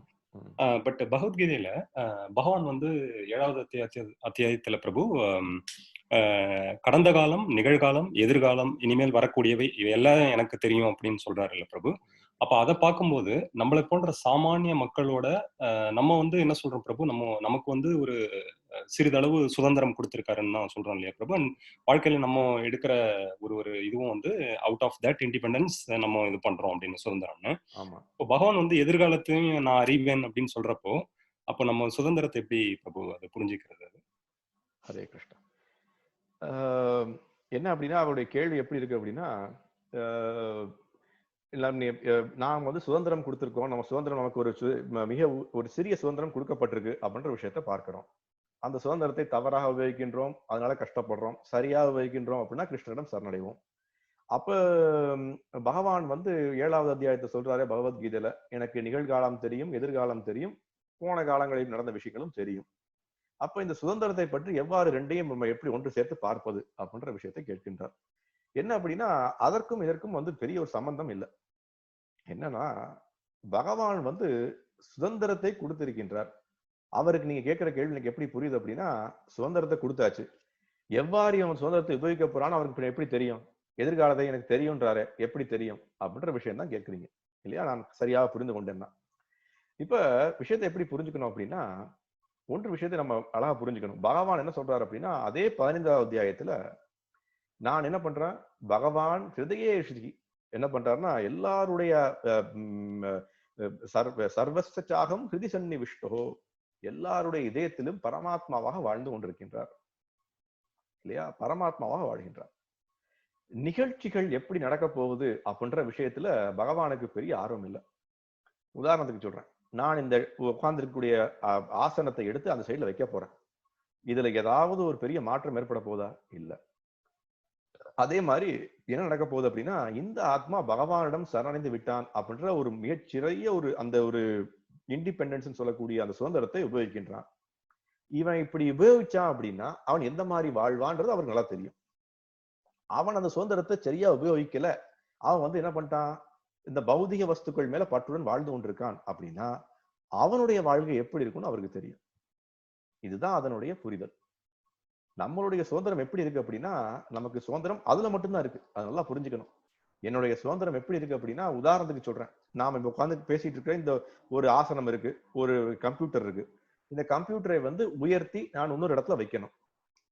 இதை நடத்துவதற்கும் எனக்கு வந்து பகவானுடைய கட்டளை தேவை, பகவானுடைய கருணை தேவை. இல்லைன்னா கை ஏங்காது, மூளை ஏங்காது, என்னுடைய சக்திகள் வராது இல்லையா? இதுல நமக்கு எந்த விதமான சுதந்திரமும் கிடையாது. எதுக்காக சொல்றேன், சில நேரம் காலைல எந்திரிக்கும் போது நமக்கு இடது பக்கம் வலி அதிகமா இருக்கும். நம்மளுடைய இளைஞர்களுக்கெல்லாம் தெரியாது, கொஞ்சம் முதிர்ந்தவர்கள் நல்லா சொல்லுவாங்க, என்ன அப்படின்னா காலைல எந்திரிக்க முடியாது, திடீர்னு நல்லா இருந்தோம் நேற்று நைட்டு, இன்னைக்கு காலைல எந்திரிக்க முடியாது, இடது பக்கம் வேலை செய்யல, வலது பக்கம் வேலை செய்யல, கையை உயர்த்த முடியல. என்ன அர்த்தம்? அப்ப நமக்கு வந்து இன்னைக்கு கையை உயர்த்துவதற்கு கூட பகவானுடைய சக்திகள் தேவை, பகவானுடைய கருணை தேவை இல்லையா? அப்ப அதுல நமக்கு சுதந்திரம் இல்லை. சுதந்திரம் எங்க இருக்கு அப்படின்னா, நான் இந்த பாதையை தேர்ந்தெடுக்க போகிறேனா, இந்த பாதையை தேர்ந்தெடுக்க போகிறேனா, இவ்வளவுதான் சுதந்திரம். இப்ப இந்த பாதையை தேர்ந்தெடுத்தால் என்னுடைய வாழ்க்கை எப்படி இருக்கும், இந்த பாதையை தேர்ந்தெடுத்தால் என்னுடைய வாழ்க்கை எப்படி இருக்கும், அது ஆல்ரெடி அவருக்கு தெரியும். இதுதான் வந்து சாஸ்திரத்தினுடைய கூற்று. அதை நம்ம தெளிவா தெரிஞ்சுக்கணும். ஹரே கிருஷ்ணா. அது இன்னைக்கு வேற ஏதாவது கேள்வி இருந்தா கேட்கலாம், அல்லது யாருக்கும் கேள்வி இல்லை அப்படின்னா நம்ம வந்து அடுத்த வார நிகழ்ச்சியில உங்க எல்லாரையும் சந்திப்பது நம்ம ரொம்ப முக்கியமான நிகழ்ச்சி நீங்க பார்த்தோம். நீங்க கேட்ட கேள்வி ரொம்ப நல்ல கேள்வி. அது ஆக்சுவலா அவர் கேட்ட கேள்வி என்ன அப்படின்னா, நம்மளுடைய சுதந்திரத்தை பற்றி பகவானுக்கு நிறையவே தெரியும். பகவான் அதான் இன்னைக்கு உதாரணத்துக்கு நீங்க கேட்ட கேள்விக்கு இன்னொரு பதில் நான் சொல்ல ஆசைப்படுறேன். என்ன அப்படின்னா, பகவான் சொல்றாரு பாகவதத்துல, என்னுடைய பக்தர்களுக்கு நான் என்ன பண்றேன், சர்வ தர்மான் பரித்யஜ்ய மாமேகம் சரணம் பிரஜ அகம் துவாம் சர்வ பாபேபியோ. உதாரணத்துக்கு நான் கோடானு கோடி பாவங்களை செஞ்சுட்டேன் சார், கோடானு கோடி பாவங்களை செஞ்சுட்டேன், பாவங்களை செஞ்சு கொண்டே இருக்கேன். இந்த பாவங்களை செஞ்சுட்டு என்ன பண்ணிட்டேன், பகவானிடம் சரணடைஞ்சிட்டேன். கடைசியில மிகச்சிறந்த உதாரணம் என்ன, மிகச்சிறந்த உதாரணம் என்ன அப்படின்னா, நம்மளுடைய இவர் வால்மீகி என்ன பண்ணார் அப்படின்னா, வேடனாக வாழ்ந்து கொண்டிருந்தார். உயிர்களை என்ன சொல்றது, பாதியில கொன்று அதனுடைய அதை எவ்வாறு வந்து அதனுடைய கஷ்டப்படக்கூடிய நிலையில பார்த்து இன்பப்படக்கூடியவர் அவர். நாரத முனிவர் வந்து அவருக்கு இந்த மாதிரி பண்ணக்கூடாது, பகவானுடைய நாமங்களை சொல்லணும்னு சொன்னதுக்கு அப்புறம் பகவானுடைய நாமங்களை சொல்ல ஆரம்பிக்கின்றார். எவ்வளவு உயிர்களை வந்து ரொம்ப ரொம்ப துன்பப்படுத்தி கொண்டாச்சு, பகவானிடம் சரணடைஞ்சாச்சு. பகவான் எல்லாத்தையும் பார்த்துட்டார். அப்ப என்ன விஷயம் அப்படின்னா, முக்கியமான விஷயம் என்ன, நாம நம்மளுடைய சுதந்திரத்தை சரியாக உபயோகித்தோம் என்றால் பகவான் அதற்குரிய சரியான வஸ்துவை நமக்கு கொடுப்பார். அப்படிதான் நம்முடைய பாவங்களை போக்க முடியும். ஏன்னா பாவங்களை எப்படி போக்க முடியும், அதை போக்குகின்றார். நான் இந்த பாதையை தேர்ந்தெடுக்கின்றேன். அப்ப அதன் நம்மளுடைய எதிர்காலத்தை பற்றி அது நல்லாவே தெரியும். இவனுடைய எதிர்காலம் எப்படி இருக்க போகுது, பாவகரமாக இருக்க போகுது அப்படின்ற விஷயத்தை பார்க்கின்றோம். சோ இது வந்து இன்னொருத்தர் கேள்வி கேட்டிருக்கார், திருப்பதி வெங்கடாச்சலம் அப்படின்றவர் என்ன கேட்டிருக்காரு அப்படின்னா, வியாசக்த அப்படின்னா overly attached, how to define the limit. நல்ல கேள்வி இது. என்ன கேள்வி அப்படின்னா, நீங்க வந்து இங்க சொல்றாரு இல்லையா, இவர் வந்து நம்ம பரீட்சித் மகாராஜ் சொல்றாரு, என்ன சொல்றாரு அப்படின்னா, நான் வந்து ரொம்ப ரொம்ப இந்த பௌதிக வஸ்துகள் மேல ரொம்ப ஆர்வத்துல இருந்துட்டேன், என்னுடைய அரண்மனை என்னுடைய விஷயங்களை ரொம்ப ரொம்ப பற்று கொண்டுதான் வாழ்ந்து விட்டேன். இப்ப திடீர்னு என்ன ஆகுது, நான் வந்து எல்லா விதமான விஷயங்களையும் விட்டு விட்டு செல்லணும்னு ஆசைப்படுறேன். யாருக்கு எப்படி புரிந்து கொள்வது, ரொம்ப பற்று கொண்டிருக்கேன்னா இல்ல ரொம்ப பற்று கொள்ளலையா அப்படின்றது எப்பாரு நம்ம வந்து ஒரு லிமிட், எப்படி வந்து இதான் கடைசி அப்படின்னு எப்படி புரிஞ்சுக்க முடியும் அப்படின்ற விஷயத்தை கேட்கின்றார். இதற்கு என்னுடைய பதில் என்ன அப்படின்னா, ஸ்ரீல பிரபுபாதருடைய பதில். ஸ்ரீல பிரபுபாதர் என்ன சொல்லுவார் அப்படின்னா, simple living and high thinking. இதை எப்படி புரிஞ்சுக்கணும் அப்படின்னா, பிரபுபாதர் இந்த கேள்வியை கேட்டாங்க ஒரு வாட்டி, நாம் எப்படி தெரிஞ்சுக்கிறது இந்த விஷயம் எனக்கு சரியான, நான் வந்து எவ்வளவு லிமிட்டா எவ்வளவு வச்சுக்கிறது அப்படின்ற விஷயத்தை. அதற்கு பிரபுபாதர் சொன்ன பதில் தான் என்னுடைய பதிலும். என்ன பதில்னா, நம்மளுடைய பக்தி ரசாமிர்த சிந்தத்துல பதில் வருது. என்ன அப்படின்னா, எல்லா அனுகூல்யஸ்ய சங்கல்போ பிரதிகூல்யஸ்ய வர்ஜனம். அனுகூல்யஸ்ய சங்கல்பம் பிரதிகூல்யஸ்ய வர்ஜனம்னா என்ன, அனுகூல்யம் பகவானுடைய பக்தி தொண்டிற்கு எதெல்லாம் அனுகூல்யமாக இருக்கின்றதோ அதை சேர்த்துக் கொள்ளலாம். பிரதிகூல்யஸ்ய வர்ஜனம், எதெல்லாம் பகவானினுடைய பக்தி தொண்டிற்கு ஏதுவாக இல்லையோ அதை தூரப்படுத்தி விடலாம். ரொம்ப இதான் வந்து லிமிட், இதுதான் வந்து எல்லை. உதாரணத்துக்கு நான் வீட்டுக்கு கார் வாங்குறேன், எனக்கு கார் வாங்கணும். என்ன கார் வாங்கணும், எனக்கு வந்து ஆடி கார் வாங்கணும். இந்த ஆடி கார் வந்து நான் ஆடி கார் பல லட்சம் பல கோடி கொடுத்து வாங்குவதனால் என்னுடைய பக்தி தொண்டுக்கு ஏதாவது உபயோகமா இருக்க போகிறதா, நம்ம தான் கேட்கணும். எனக்கு பக்தி செய்வதற்கு ரொம்ப ஏதுவாக இருக்குமா, நான் மிகச்சிறந்த பக்தனாக மாறுவேனா, நமக்கு தான் தெரியும். சோ என்னன்னா, அனுகூல்யஸ்ய சங்கல்போ பிரதிகூல்யஸ்ய வர்ஜனம்.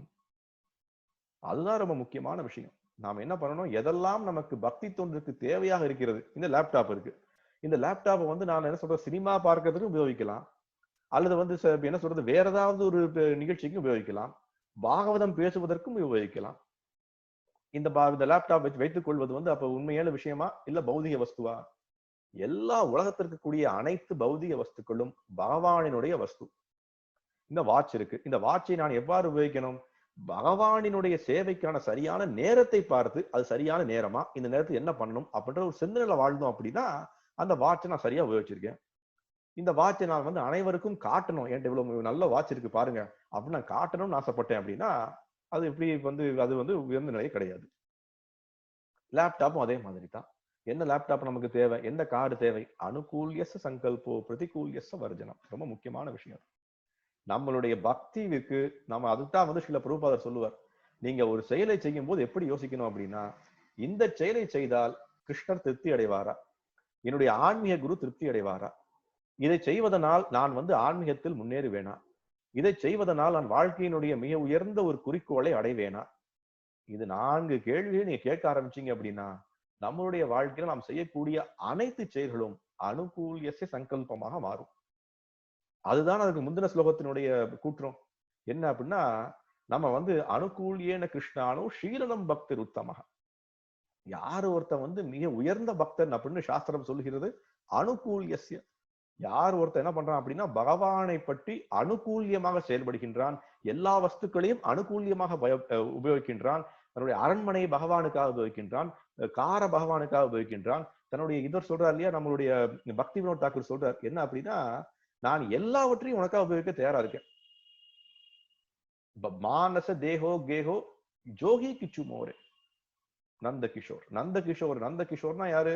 நந்தத்தினுடைய, நந்த மகாராஜாவுடைய கிஷோர் ஆகிய நந்த கிஷோர்னு சொல்லக்கூடிய பகவானுக்கு என்னெல்லாம் மானச தேகோ கேகோ கிச்சு மோரே.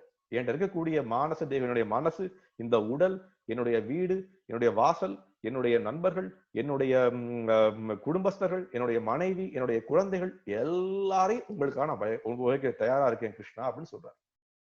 அந்த மனோபாவம் தான் உண்மையான மனோபாவம். அதுதான் வந்து என்ன அப்படின்னா நமக்கு கொஞ்சம் கொஞ்சமாக பகவானிடம் கொண்டு சடைவதற்கான ஒரு மனோபாவத்தை வளர்க்கும். இல்ல அப்படின்னா நம்ம ஆசக்த அப்படின்னு சொல்லக்கூடிய எப்பொழுதும் பகவானை பற்றிய சிந்தனை இல்லாமல் பௌதிக வஸ்துவோட சிந்தனையில வாழ்ந்து கொண்டிருப்போம். அதனால் அதை முடிந்த அளவுக்கு என்ன பண்ணணும், அதை தள்ளி வைக்க வேண்டும். அதை எப்படி தள்ளி வைக்க முடியும்? இன்னைக்கு பார்த்ததுதான், ஸ்ருண்வதாம் ஸ்ரத்தையா நித்யம் காலேன நாத்தி தீர்கேன பகவான் விஷத்தே ஹிருதிஹி. பகவான் என்ன பண்ணுவார்? உடனே காலம் தாழ்த்தாமல் நம்முடைய இதயத்துக்கு வருவார். எப்படி வருவார்? ஸ்ருண்வதாம் ஸ்ரத்தையா நித்யம். எப்பொழுதும் பகவானுடைய சிந்தனையில வாழணும். ஸ்ரீமத் பாகவதத்தை கேட்கணும்.